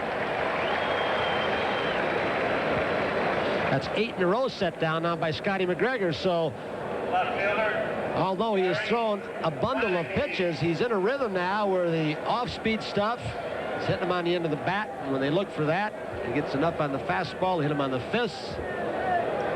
Changes speeds, location in the strike zone. Forget the power with this guy.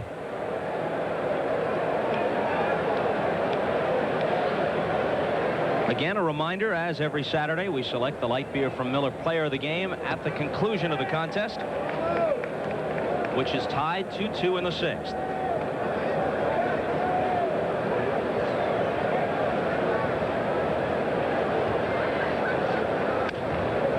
Broken bat, it sounded like, and Renicky's going back for some new lumber.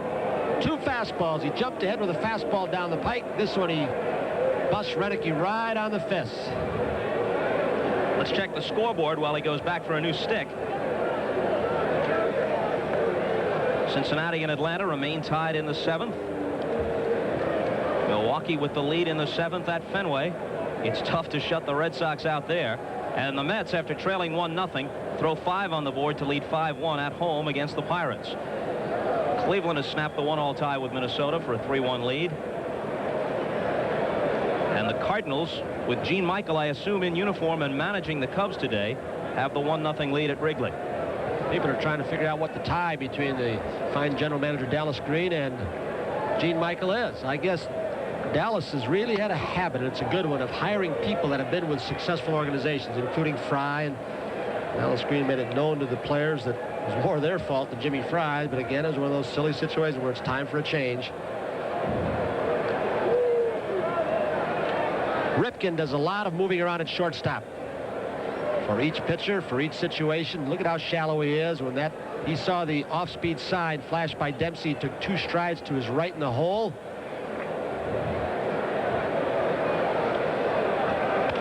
And the 2-2 pitch is fisted up into the air, and Ripken is back on the outfield grass to record the putout.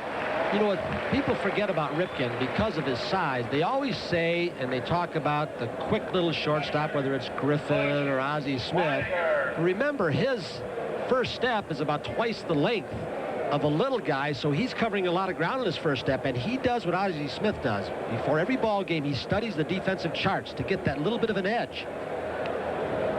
Ripken not only didn't miss a game last year, and for several seasons with the streak at 662 now, he played every inning of every game last year. And the last player to do that before Ripken was Sal Bando with Oakland in 1969.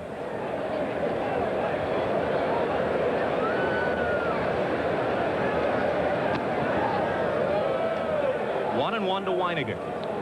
You know, Earl Weaver, and now Davey Johnson is another example of this philosophy, and Davey learned the game playing for Earl Weaver in Baltimore.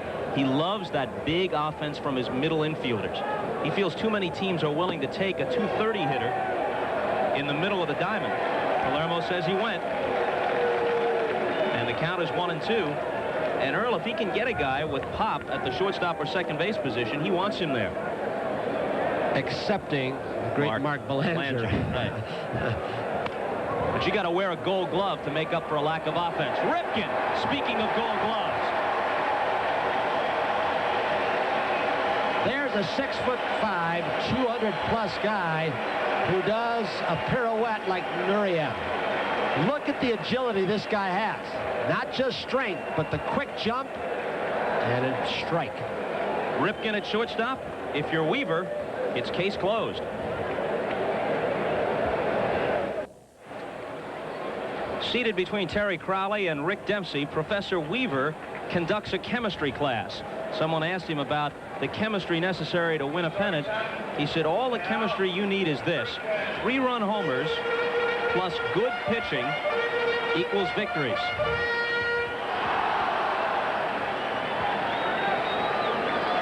Now, wait a minute. You take, TA, round ball plus a round bat and hit it squarely, and it equals a 450-foot home run. Class dismissed. And here's Ripken. He said, today, though, we do not want to abide by another law of physics, that of inertia. The body's motion, stay in motion. Body's at rest, stay at rest. He said, we're on a losing streak. We don't want to stay at rest. We want to reverse it. So we won't use that one today.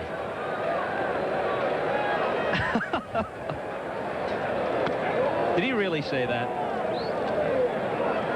1-1 to Ripken.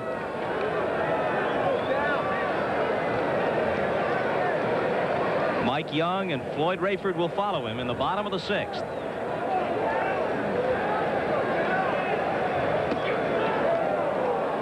Off-speed pitch for a strike, 1-2. There's the switch hitter Young in the on-deck circle. People think of Eddie Murray as the strongest man on this club. He might be, but when the challenge takes place, when they put a batting tee at home plate, Ripken swings and can hit it out of the ballpark, and Eddie Murray can't. Base hit, well placed into right field. Ahead in the count, and he let him get his arms out. Basically, he loves the ball away. Doesn't like the ball inside. That's why Ripken stands so far away from the plate, to try and protect that inner edge of the plate. So Ripken's now 2 for 3. Young doesn't have an official at-bat. Sacrifice fly and an RBI in the first, and then he walked in the 4th. So Paliarulo comes in. We've got Rayford struggling behind Young if he sacrifices. Then Shelby and Dempsey, the 8 and 9 hitters. A bunt would appear unlikely, but it did the same thing. Appeared unlikely in the 4th. Strike 1 to Young. It may have gone unnoticed, but McGregor on the other side has perhaps settled into a groove. He's retired the last 10 he's faced, although he needed help on a sparkling play by Ripken to end the top half of the 6th.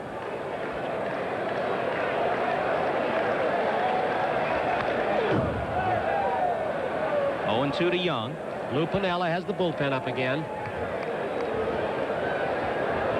Brian Fisher, who has struggled with his control off and on, and struggled in Detroit. Piniella and Mark Connor, the pitching coach.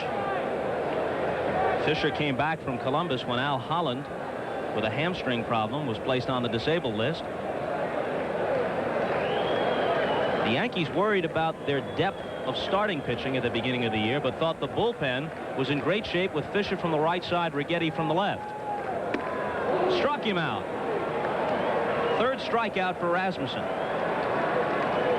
Every once in a while, it appears that Rasmussen, whether it's mechanical or concentration or just a habit that big guys get in, he appears not to throw the ball.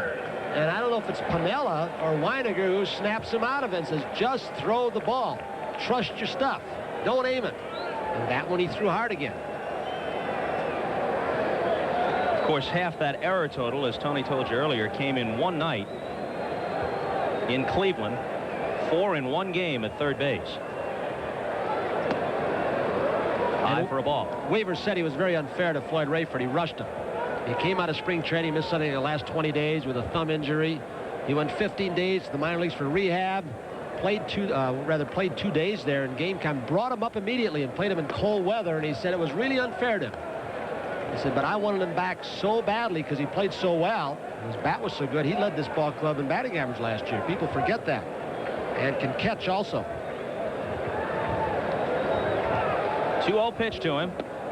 Had him out in front.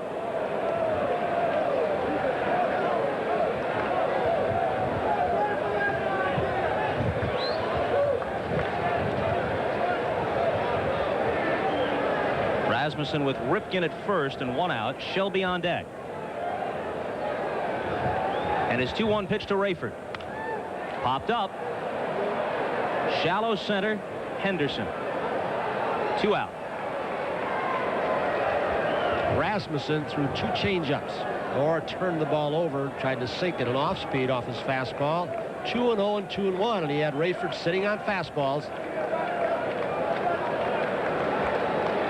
I think it's interesting. We alluded to it earlier that a guy like Piniella, all of a sudden, with the pitching struggling, just one morning wakes up and sits for 2 hours in front of a VCR and says, I'm going to control now what my pitchers throw. And he's got Mark Connors going along with him, the pitching coach, and Jeff Torborg, who was a manager and fine catcher. He's done it the last 2 days. And it looks like the bottom of the 6th will be history. Henderson does the honors.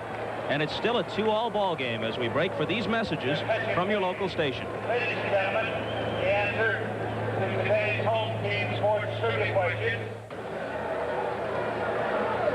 Nothing across since the first as we move to the 7th inning in Baltimore. If you're just joining us, it's the first of 2 on NBC, and what a nightcap. Dennis Leonard for Kansas City, one of the great stories of this season, and Don Sutton writing a tremendous career story, pitches for the Angels in Anaheim. Vin Scully and Joe Garagiola will call it as Sutton goes for career win number 300. What a remarkable story he is in so many ways.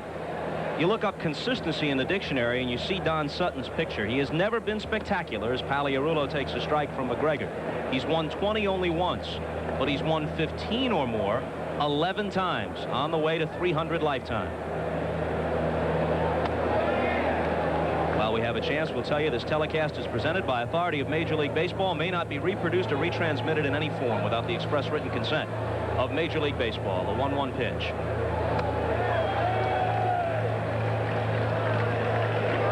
McGregor, one of the few pitchers remaining who throws the old Dodgers-style changeup. That was a fastball, the last pitch. They throw it more to right-handers, but they call it the pulling down the shade technique. Look at that big sweeping breaking ball. Ken Rowe, who had some instruction out of the Dodger organization, said, we don't see it anymore. So many are going to the split-fingered fastball. Other offbeat pitches. Dempsey held the tip, and Paliarulo is gone. It's strikeout number 3 for McGregor. When Paliarulo Rulo, although he walked in the second, he's gotten himself out twice, almost 3 times before he walked. He fouled off a bad pitch check swing. So when he looks at the tapes tomorrow, next time he faces McGregor, he'll say, I can't swing at that pitch up there. And he throws so much off-speed stuff, I'm sure Pagliarulo is trying to protect against it. He will go after more bad pitches that way.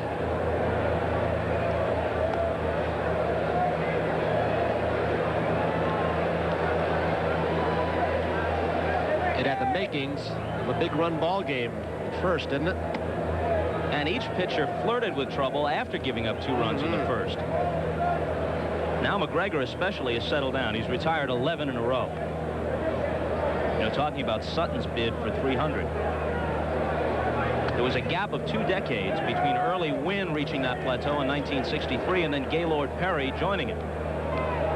Since then, the gates have opened. Perry, Carlton, Seaver, Phil Niekro, and soon Don Sutton. Down the left field line and foul. Right into Earl Weaver and Pat Santarone's tomato plants, almost. There they are. I wonder if they've got their contest going again. Earl Weaver said he misses the most when he comes back to manage. I can't have that big garden in the Miami area. He and Pat Santarone raise monster tomatoes. I don't know what they taste like.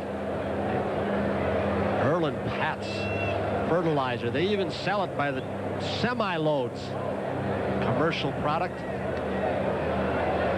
You learn a lot on a foul ball, don't you?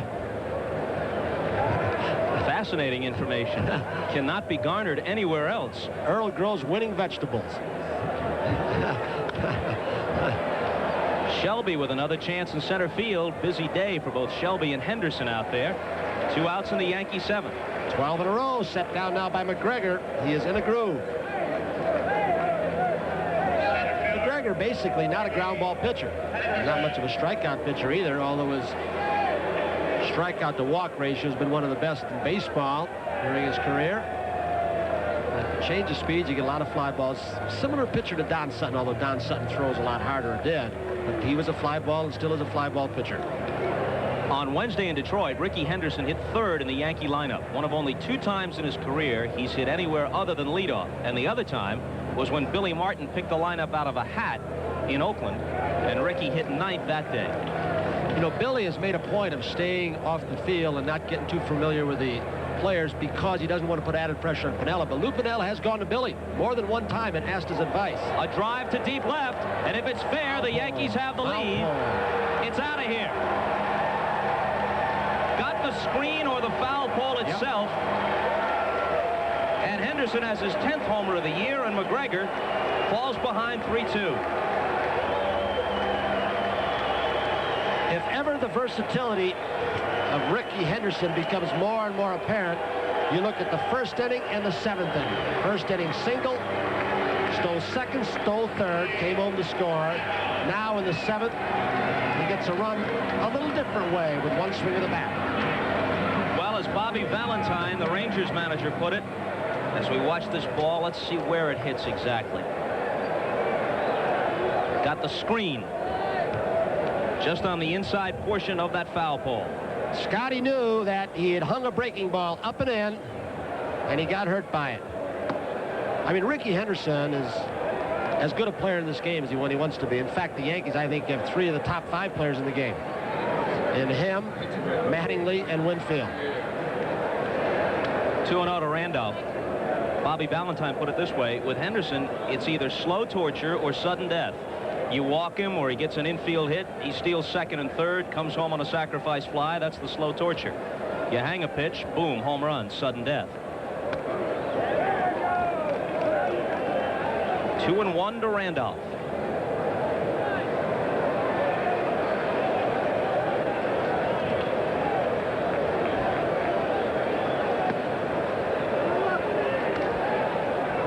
Willie drew his 50th walk of the season in the first inning. Snell throwing again, and Tippy Martinez has joined him, the left-hander.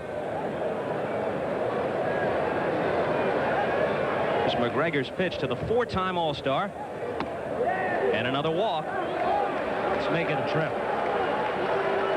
Here he comes. In row. Give him a little time to get loose in the pen. McGregor had retired 12 straight before Henderson homered, and now he walks his 6th Yankee of the day.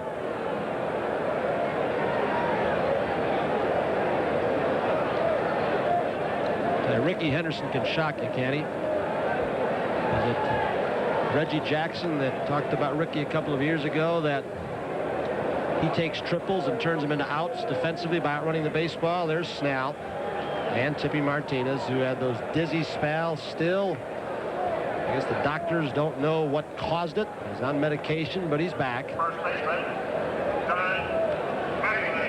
Reggie also added a tag to that and said he turns walks into triples also. He's already done that in this ball game.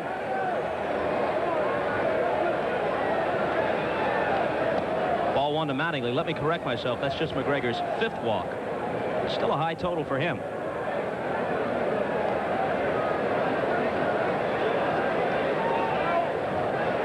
Mattingly's 0 for 3. 1-1. In addition to all his hitting exploits, Mattingly won a Gold Glove last year, breaking a string of 3 by the guy you were looking at a moment ago, Eddie Murray, who'd won it 3 straight seasons for Baltimore at first base. Missed the outside corner. It's one of those situations where you'd wish the fan vote would come out in a tie for the first base spot for the All-Star game, Mattingly and Murray. Murray, very aggressive first baseman. He'll jump off that bag in a hurry to protect that hole for Mattingly. And McGregor's behind him 3-1.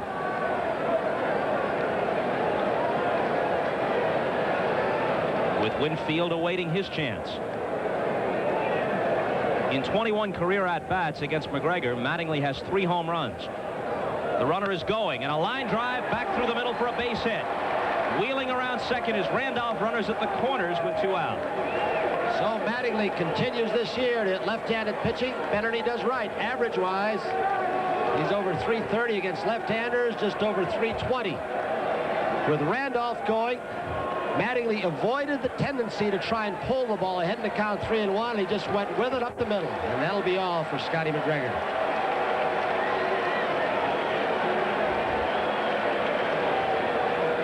When Weaver makes the trip, it's final. Rowe had gone out to talk to McGregor twice earlier. Scotty retired 12 in a row. This inning started peacefully. Struck out Pagliarulo. Lazy fly ball by Fishland, and then Ricky Henderson shocked him. So McGregor got as far as the 7th, but the Henderson homer has him on the short end of a 3-2 score, and he leaves 2 runners aboard behind him.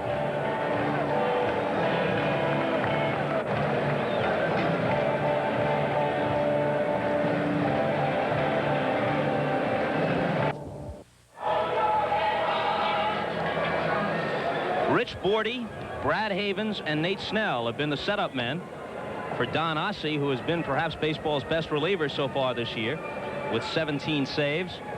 And Tippy Martinez is now back as a short man from the left side. You saw Snell's numbers. He's done a good job for Earl Weaver. Well, his last 18 innings consecutive, he has pitched scoreless baseball. In fact, this Orioles bullpen, going back a little over a month, has been really exceptional. Led, of course, by Don Ossie, who leads the majors in saves with 17. But since May 10th, the Orioles bullpen is 7-1 with 12 saves. That's just 14 save opportunities.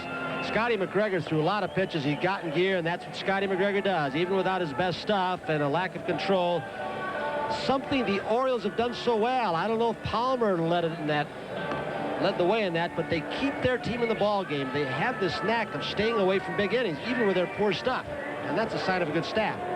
When you can pitch, keep your team in the ball game when you're not right.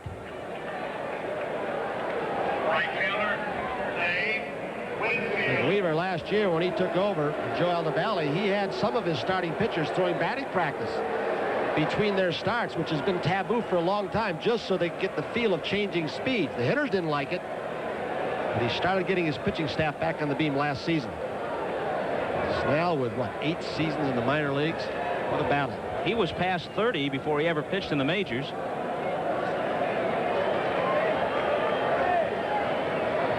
He's out of South Carolina, born and raised there. And his pitch to Winfield. Breaking ball, swung on and missed. When Winfield sees a ball belt high or above, he jumps, especially if it's out over the plate. And he got a little hanging breaking ball. You could see it didn't quite bite. Mid-thigh. You could see Dempsey ducking the backlash from Winfield's bat, trying to get out of the way. See him again? Winfield, when he lets go of that top hand, he'll get you on the back of the head. And Dempsey loves, which is what a pitcher likes, he loves to get down underneath the catcher so he can steal that low breaking ball. You do that, you take your head in your hand sometimes. Snell trying to keep it close. Orioles trail by 1 in the top of the 7th. Randolph at third, Mattingly at first with 2 out on the 0-2 pitch to Winfield. Breaking ball outside. Joe Altobelli, former Giant and Oriole manager, now coaching third for the Yanks. Roy White is back on the coaching lines at first.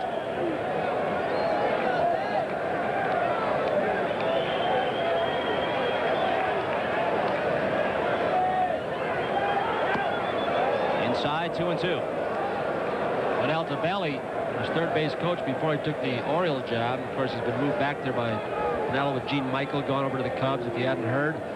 Altobelli said Winfield hit more hard line drives. The year that he hit a lot of home runs the second half, he was pulling the ball more. It appears now, getting up on the plate as he has, he wants to pull the ball more and drive the ball a little bit better this year. Full count. Wow. That's a close pitch to take, isn't it, with 2 strikes? The hitman, Mike Easler, is on deck.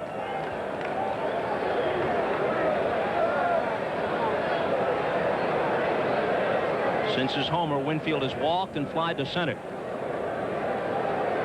I wouldn't be surprised if he went slider ball with him now and stayed away from the fastball.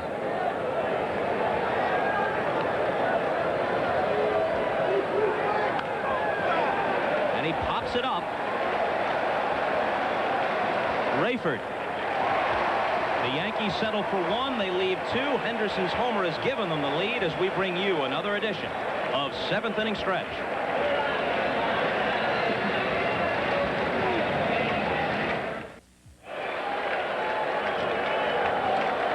Dempsey's the leadoff man of the last of the 7th. Tomorrow is the 10th anniversary of that monumental trade between the Orioles and Yankees involving these 9 players. Dempsey, May, Martinez, Pagan, and McGregor to Baltimore for Alexander, Hendricks, Jackson, and Freeman. I guess over the long haul, it becomes pretty obvious the Orioles got a little bit better of that deal.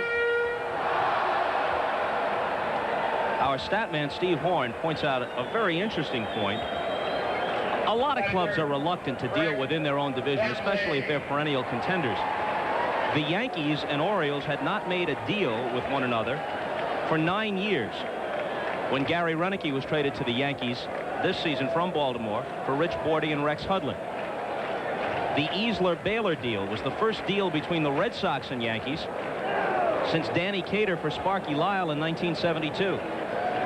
Those teams are very wary about sending a potentially helpful player to another team within their own division.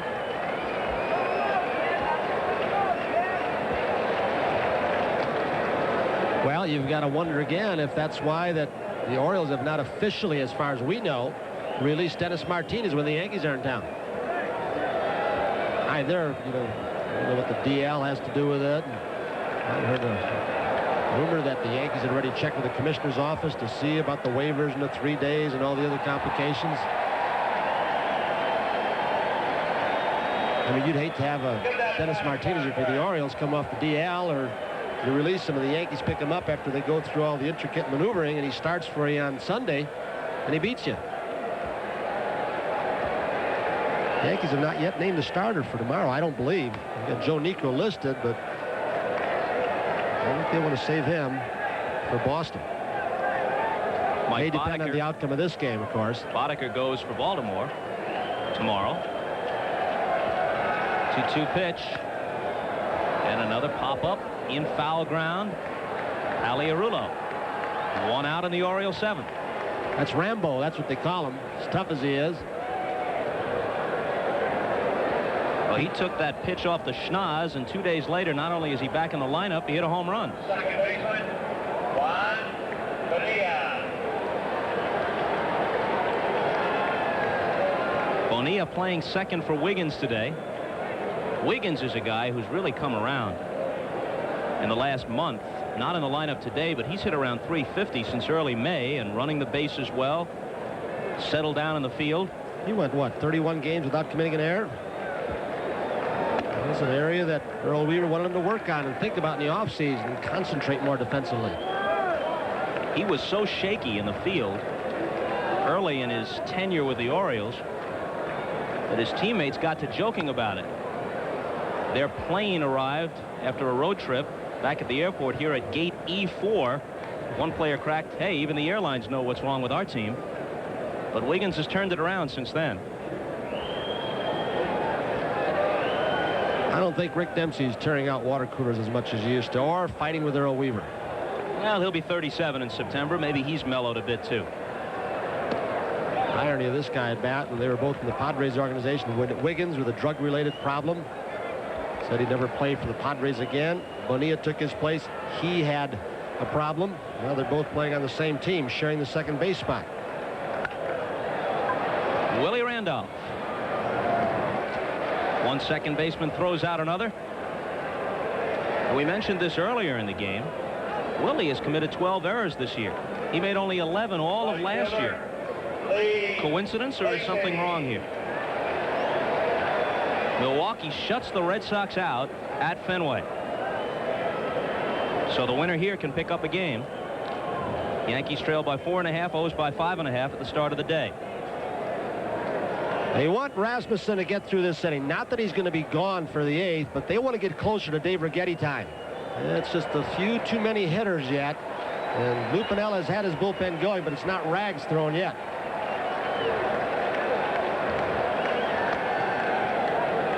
When Lacey steps to the plate, the organist here plays the I Love Lucy theme. Get it? See, I Love Lacey, Lucy. Kind of a little musical humor. 1-1. Bottom of the 7th.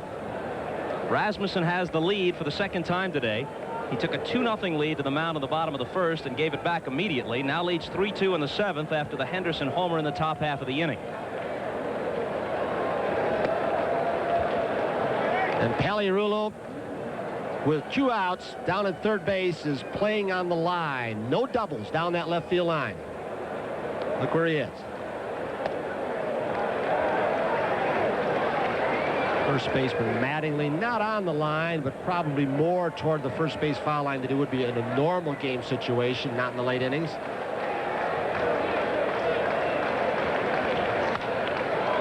Full count now to Lee Lacey.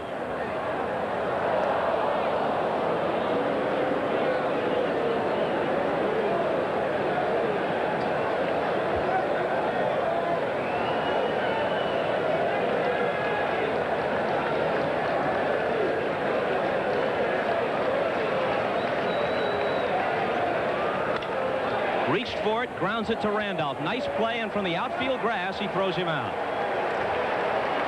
Willie has had a good day defensively today, turning in a couple of fine plays.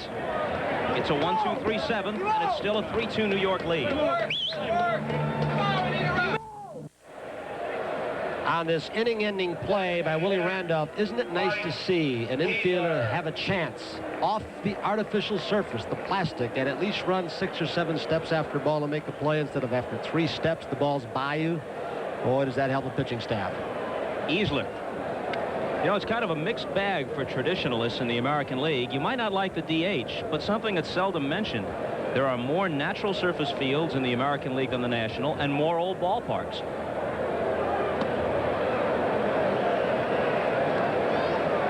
2-0 to Easler. Snell in relief of McGregor. 43,000 plus here today.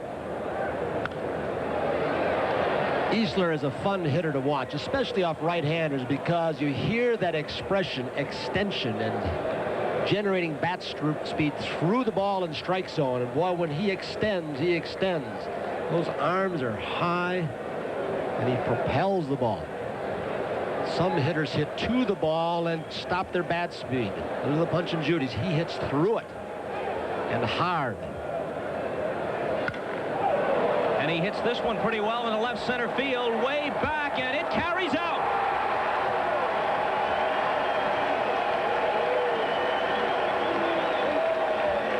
That's that opposite field, left center kind of power you were talking about. At Fenway, it's a double.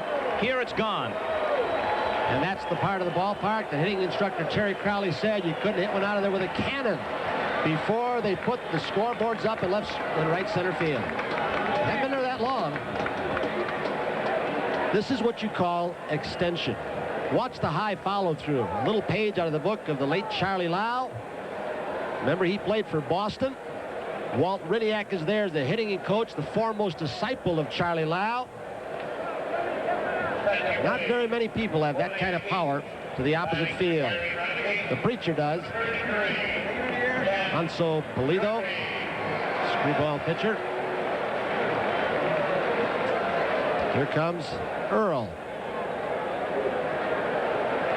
He wants to turn Weiniger around and then Pagliarulo. Bring in a left-hander. Looks like Tippy Martinez. In the American League, only the Twins have hit more home runs than the Yankees. And all the Yankee runs today on homers, 3 of them. 2 runs shot by Winfield and solos by Henderson and Easlett. Weaver waited until Griffey was announced, put officially in the ball game before he made his move. And as they change pitchers, we'll break away for just a moment.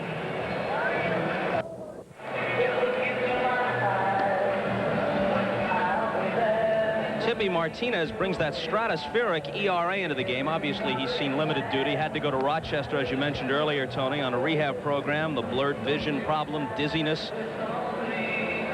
Blurred vision appears to be an epidemic on this Oriole club. Murray last year, McGregor, now Martinez.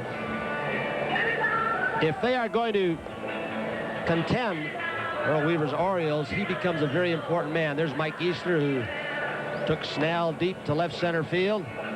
But Martinez becomes a very critical man because in the East, you need a lot of left-handers. They got Brad Havens with that great curveball out of the Twins organization to help out from the left side in case Tippy Martinez does not come back. He's had some arm problems. But when you get in that East and see all those teams like Detroit with their left-handed power, you get in the Yankee Stadium, you get against Toronto. They've had struggles against left-handers over for a couple of years. You need another guy like this down the bullpen from the left side. Almost exactly a year ago, the Yankees came into Baltimore for a 3-game series. This is a 4-game set. And they blew the Orioles out 10-0, 6-4, and 10-0 again as they took 3 straight. They're leading here 4-2, trying to make it 3 in a row in this series. Griffey bats for Renicky. Griffey from Donora, Pennsylvania, and he's only the 2nd best player to come out of that city. Stan the man.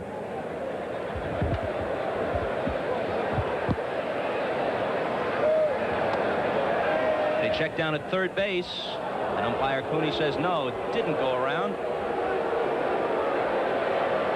Is that Johnny Lujak's hometown also? Great quarterback for Notre Dame and the Bears. Don't know for sure. A lot of great football players, especially from Pennsylvania. How about Seems Namath? to be a quarterback, a really fertile area for quarterbacks. Namath, Marino, Jim Kelly, I think, Joe Montana.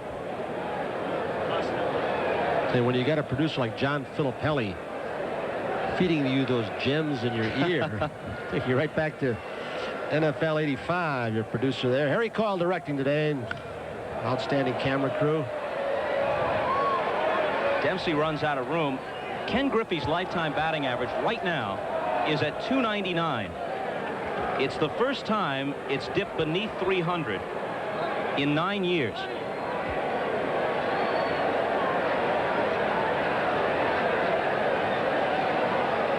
The 2 catchers I love to see catch most, one is in this ballgame, Rick Dempsey, because of his aggressiveness. I'm not saying he's the best catcher, and Tony Pena. They challenge foul balls. They challenge bunts. Dempsey's already been out. Eddie Murray's position to take a pop-up away from him, or tried to.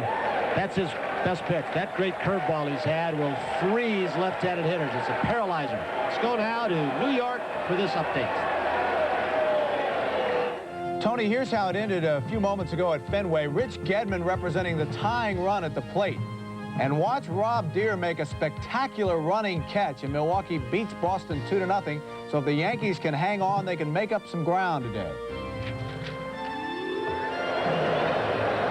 A win would move New York to within 3.5. But Rob Deere is an exciting player. He's an all-or-nothing kind of hitter. He'll strike out 130 times and hit some tape measure home runs. George Bamberger's trying to do with Rob Deere, and for Rob Deere, what he did with and for Gorman Thomas. There's a hit for Weiniger.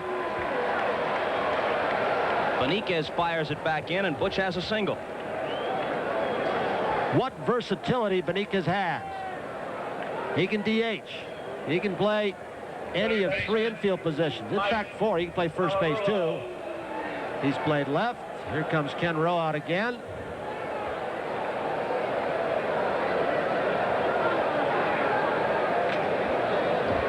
It's like Congress is in session here or something. Washington just down the pike with all these conferences on the mound. How many have we had? About 6 on the Orioles side. Pinella's been out at least 3 times. Connors once.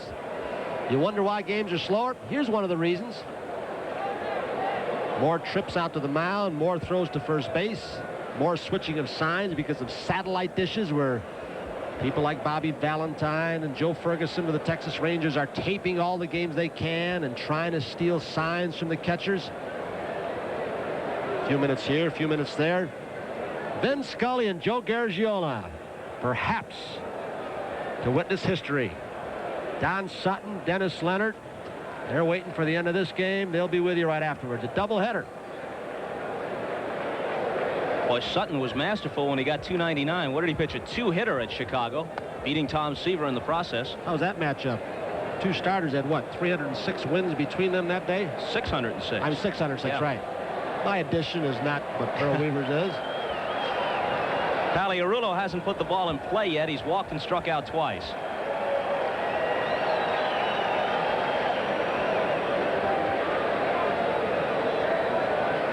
We're in the top of the 8th. Weiniger at first with 1 out. A ball and a strike to Pagliarulo.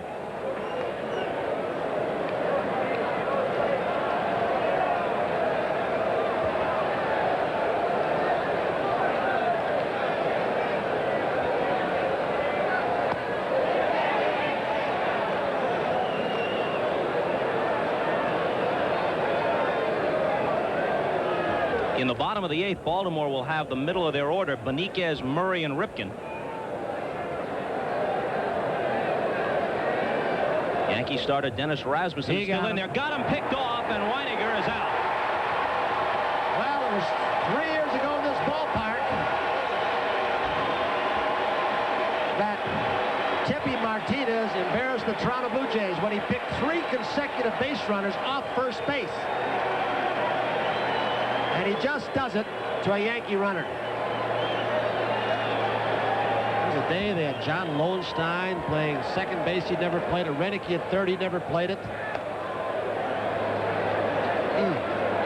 Remember Lowenstein's suggestion for improving the game of baseball? He said, make the bases 1 foot further apart, and it'll eliminate all close plays. You know, on that pickoff that day, Len Sakata, the utility infielder, he was catching Tippy Martinez, and he'd never caught a baseball game anywhere. And Martinez never had to throw a pitch to home plate.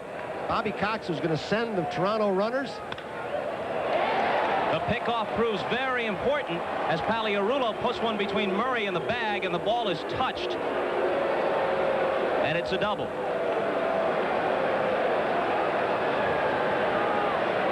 Murray wanted a judgment call from the first base umpire. Steve Palermo saying, hey, look, I don't think he could have made it. And apparently they ruled it bounced in before it was touched by a fan. That guy's a good umpire right there, Steve Palermo. You got a short fuse. You're going to usher that fella off from reaching into the playing field.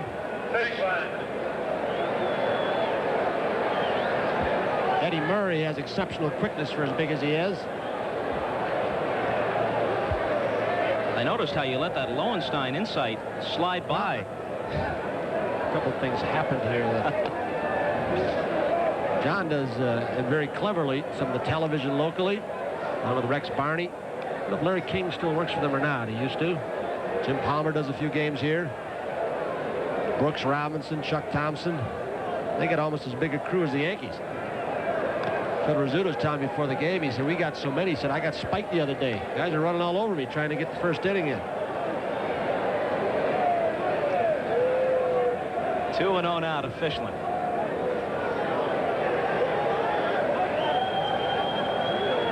He's 0 for 3.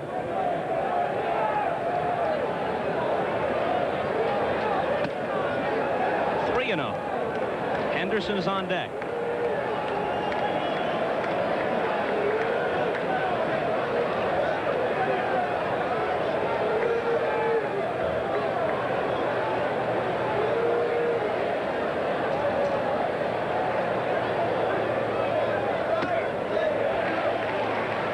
If the Orioles escape with only 1 run coming across, they can consider themselves lucky. Easler homered. Griffey batted for Renicky and struck out. Weiniger's single was picked off first, then Paliarulo doubled. People say that the Yankees cannot win with Fishland short. He really was gotten to be a utility player to Spell, Randolph, Meacham. The Yankee defense last year and coming out of spring training this year was, some thought it would be as good as any in the game. Or the American League. I'm going to exclude teams like Toronto, who are, they're maybe the best team defensively. Cardinals when they're playing right, but they have not played defensively very well.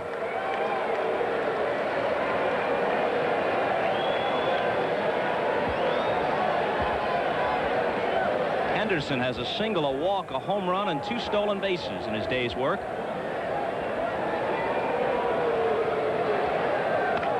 Grounded foul. Perhaps with the big breaking curveball that Tippy Martinez throws, the strike zone comes into play more than any other time. Because that curveball that starts high, sometimes it's shoulder level. If the umpire calls it too soon, it looks too high. If he waits too long, like some do, and hits the glove, it's too low. You got the downer that Martinez has. Earl Weaver's been so quiet, you just wonder if a pitch is close, if he isn't about ready to explode. He has been fairly docile today, hasn't he? Well, he averages being thrown out 6 times a year. He's way behind his pace. And a little tapper. It could be close at first. Rayford with the quick throw, and he got him. So the Yankees have a single, a double, a walk, and a home run in the inning, and manage but 1. They kid him about his body, but he's pretty agile, isn't he? What was it Don Sutton said? Rayford looks like he should be playing for the Homestead Grays. He does get the job done.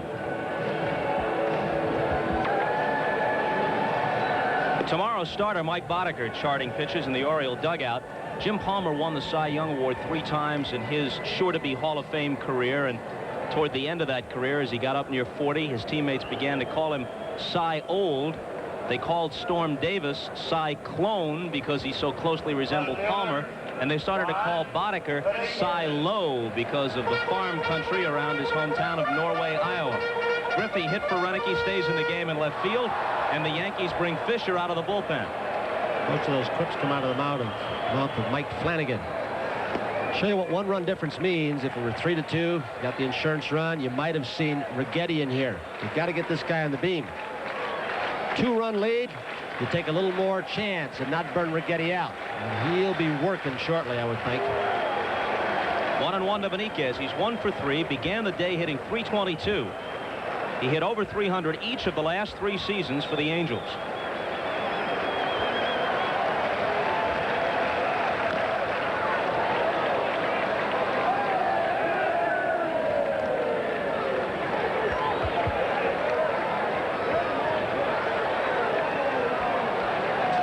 You've got Jim Dwyer, Larry Sheets. Fred Lynn is not here from the left side. Tom O'Malley, a left-handed hitter. Only Rex Hudler from the right side, along with Wiggins, the switch hitter. Weiniger had just enough room. I'll tell you, and Steve Palermo was right there. If that fan had reached out, he would have called fan interference. He was right on the play. First baseman, Eddie Murray. Let's see if Palermo comes into play in this picture. The home plate umpire Kaiser is circling around. Weiniger finds the rail, and a very kind Oriole fan, although if he had reached out, Palermo would have called fan interference. You can be sure of it.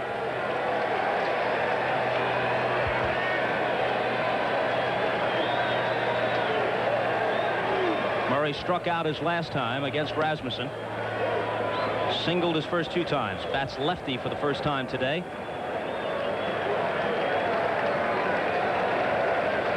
He's never won an MVP award. And yet, if you took a consensus of who has been the MVP in the American League so far in the 80s, he'd probably win that overall award. The vote total shows it. He's gotten more than anybody else. Composite during his career. The pinch hitting won't start until the 9th. We're not going to pinch it for Murray, Ripken, not even Mike Young, but Rayford, Shelby, and Dempsey. When they come up, you might see that string, which, as Earl Weaver says, I want to keep the gun loaded, and the opposing manager knows it. He knows who I've got sitting on the bench. Perhaps that's when Righetti comes in if Fisher gets in trouble, to keep the right-handers and get the matchups in Righetti's favor. Rayford, Shelby, and Dempsey.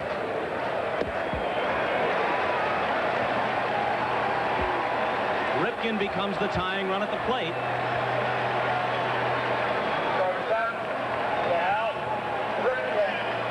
That has been a recurring problem for Brian Fisher. Pinella and Connors know it. Bases on balls.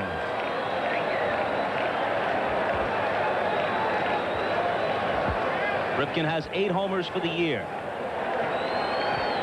23 strikeouts so far this year for Brian Fisher. He has now walked 19.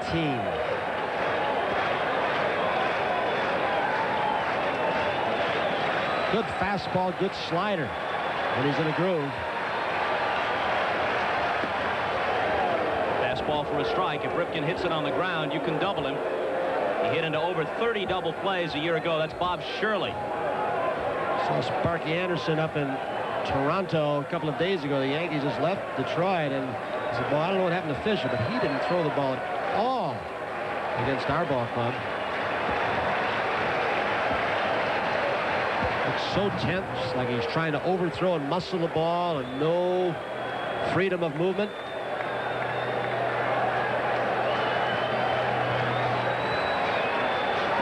And we welcome those of you who watch the Reds and Braves. A swing and a miss here by Ripken. Bob Costas with Tony Kubek. We're in the bottom of the 8th. There you see the score. The Yankees have 3 homers, a 2-run shot by Winfield, solos by Henderson and Easler. It was tied at 2 until the 7th. Henderson hit one in that inning. Easler hit one in the top of the 8th. Eddie Murray just drew a 1-out walk. So Ripken is the tying run at the plate with an 0-2 count. Brian Fisher in relief of Dennis Rasmussen. There's an example of the tying run at the plate where a pitcher who is struggling, as Fisher is, shows that he's unsure of himself. He's no balls, 2 strikes. You want him to take time and think that he can waste a pitch or 2. He can spot the ball. He sometimes gives you an indication he doesn't want to throw it. Left center field, Henderson and Griffey, and it's Ricky Henderson. Lou Piniella had Roy White move the outfielders back to prevent a ball from getting in the gap and going over their head for a double. He wants to have complete control of this team. He'll have his coaches that, in fact, Joe Altobelli at one time was put on the coaching line. Some said that Joe was putting too much in Pinella's mind, making too many of the decisions.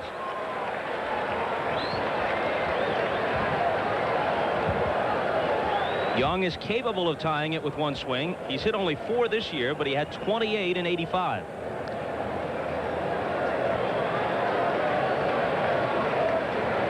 Tom O'Malley is on deck. If the inning stays alive, he'll hit for Rayford.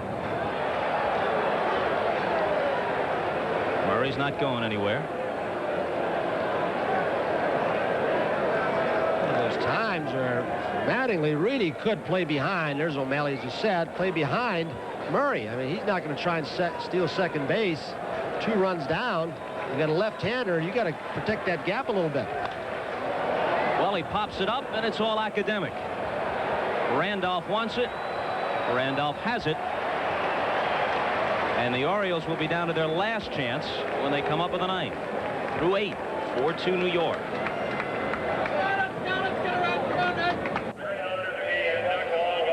So a few yucks are guaranteed at 4 Eastern time tomorrow on Sports World. We go to the ninth with the second half of our NBC doubleheader coming up next.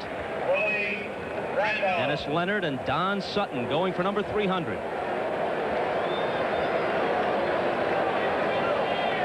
Randolph, Mattingly, and Winfield to face Tippy Martinez. Strike one to Willie. Lou Piniella is very quickly learning to manage at least an inning ahead. He knows that Weaver has the gun loaded. He may not let him use it. Hit well to center. Shelby glides back.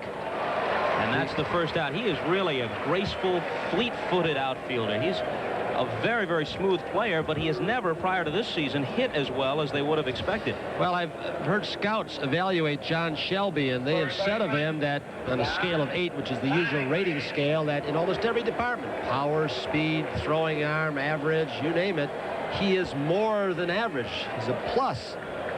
When do you put it together, though? In New York, the viewers have heard this story, no doubt, but around the country they might not have. Mattingly hails from Evansville, Indiana, and there is another gentleman by the same name, an insurance man named Don Mattingly, who resides in the same town, says he's always getting phone calls, requests for interviews and autographs, people come up knocking at his door all times of the day and night. 2-1, and this other Don Mattingly, who's about 45 years old, happened to be in Tampa, Florida during the Continental Basketball Association All-Star Game and tossed in a shot from half court and won $1 million. It was the one time this Don Mattingly wanted to change places. Paid off over many, many years, you understand, in the form of bonds. That Yankee bullpen is up. And Rags, Dave Righetti has gotten up. That's what I meant when I said that Piniella is managing ahead. He has looked over his card and knows what spare hitters, with Rayford, Shelby, and Dempsey, he would rather have, I think, Righetti, a left-hander, even though he's worked a lot, keep those three in the lineup as opposed to the Dwyer's, an outstanding pinch hitter, and a Sheets who can take you deep. Softly through the middle, and Ripken can't get to it. You're not even supposed to get your back if you're a left-handed hitter on a curveball like that. Mattingly not only got a little part of the end of the bat on it, look where that ball is. It's almost in the dirt on the outer edge. Your ordinary hitter from this planet waves at that ball. As opposed to a cleanup man from Krypton, I guess you're saying. Right fielder, Dave. Mattingly is now 2 for 5. Winfield has walked, flied out, and popped out since his first inning homer. Sutton is behind in the first, 1-0 against Dennis Leonard and the Royals. He'll be going out there as soon as this one ends.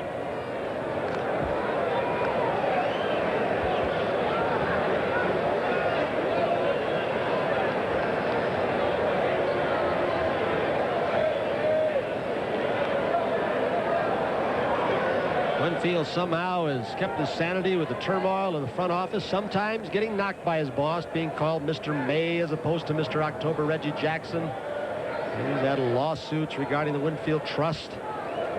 And it has not affected his play.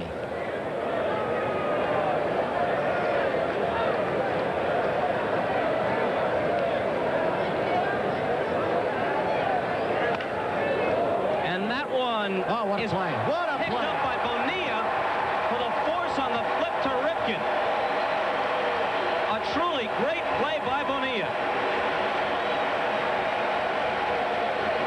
I don't know if the mound or Tippy Martinez slowed it just a tad, but he not only keeps it in the infield, he makes a great flip to Cal Jr. Cal is thinking double play. Juan Bonilla caused a lot lot of further problems for the Orioles. He didn't get a piece of it. This is just outstanding. They've seen some great plays. Winfield's great catch off Lacey. Benitez, a dive in left center and a great throw on Winfield yesterday. And now this one. Intensity of postseason play right here. Easler homered his last time. Orioles have had trouble beating the Yankees in this ballpark. Yankees have won 9 of the last 10 here in Memorial Stadium.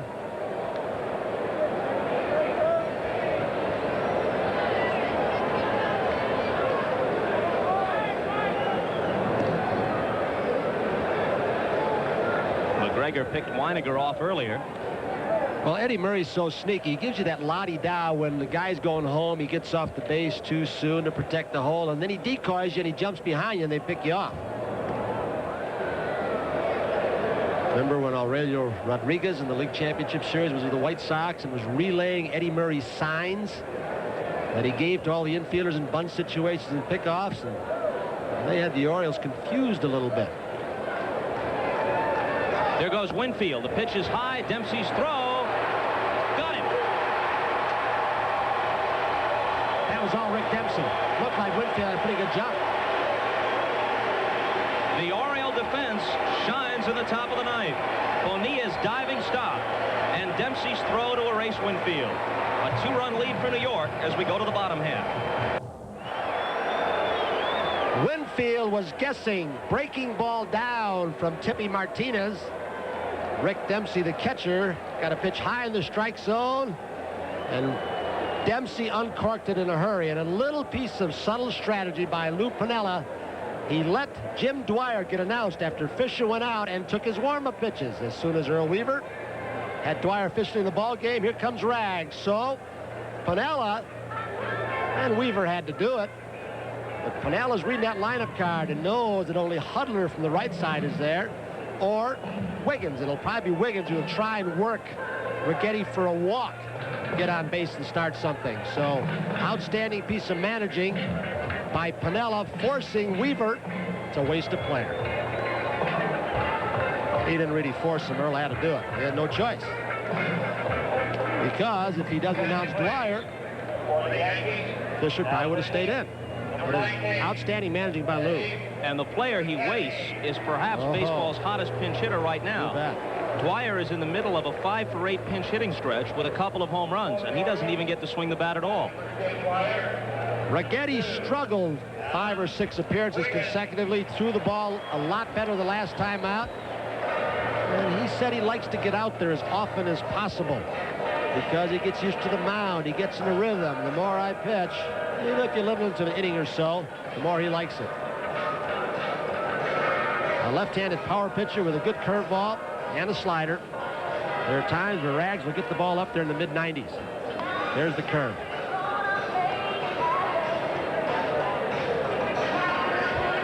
Here's a little bit where the 24-man roster comes into play, where you're playing one player short. Also, when you don't have Freddie Lynn, you're down then to 23 for starters.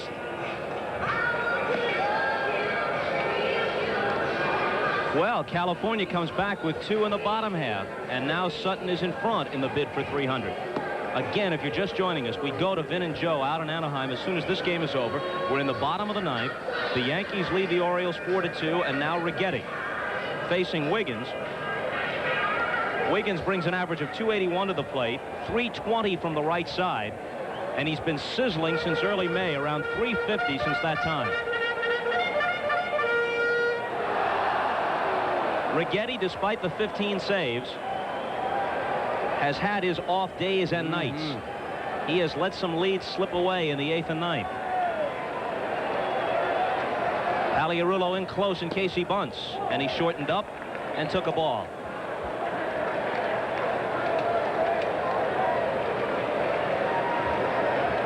Shelby on deck, a switch hitter, then Dempsey, a right-handed batter.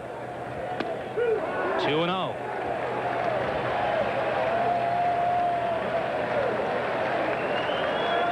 Righetti in his last 3 save opportunities has saved all 3. In there, 2-1.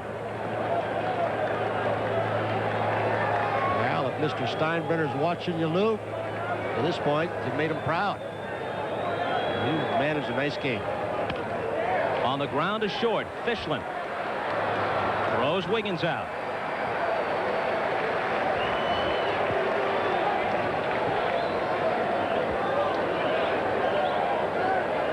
Another one of Earl Weaver's projects, excuse me, Bob, aside from getting Wiggins more consistent at second base, which he's done, he wanted him to take more pitches and build up his on-base average and become what he feels could be an ideal leadoff hitter, switch hitter with speed. What was the Marty Springstead line some years ago about Weaver? The best way to test a Timex watch would be to strap it to Weaver's tongue. And that's one of the nicer things umps have said about Earl. How to play.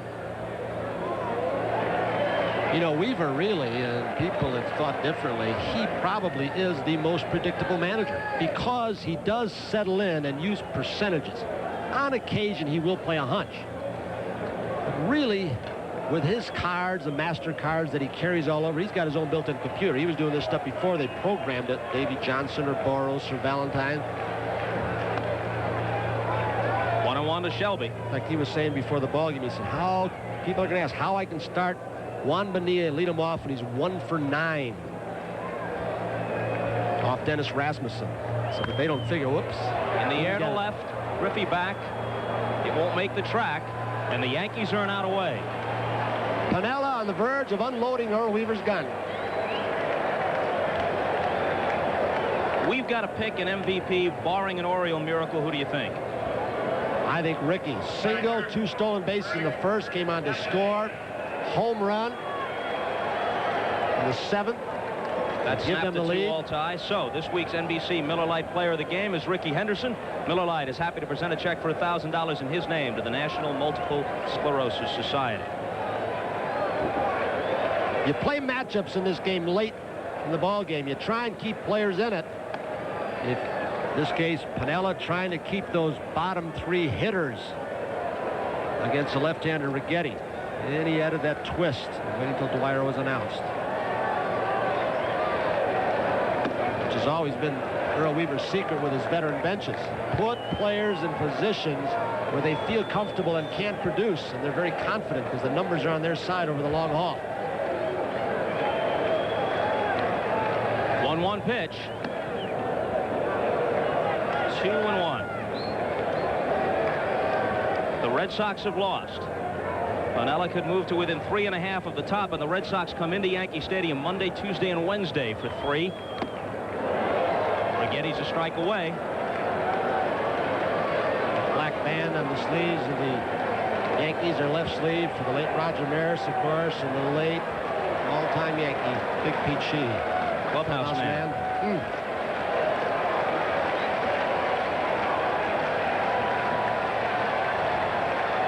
2-2 pitch. Called strike 3. Wow. Watch out, Rick. You may get thrown out. Thrown out of a game that's ended. You got to forget a suspension is what you got to do in a set. It's going to cost him some money. A report's going to go in because Rick thought it was too far outside. Jimmy Williams going to break him. The game's over. Here comes Weaver. He's been quiet. He's just going to save Rick Dempsey for another day. Look out. Look at Earl. Earl won't let the game finish, even though it officially is. The fuse has been short all day. We got more excitement coming up, too, don't we? Ben and Joe. We're going to join Don Sutton's bid for his 300th victory in just a few seconds. Last report, Angels led 2-1 in the first over the Royals. Here, Rasmussen is the winner. He's 6-2. McGregor, the loser, he's 5-6. Righetti moves to within 1 of Ossie for the league leadership in saves with his 16th. Ricky Henderson is our MVP. For Steve Horn and for Matt Barrow, who also assisted us in the booth today, and for Tony Kubek, I'm Bob Costas. Let's go to Vin and Joe out on the coast.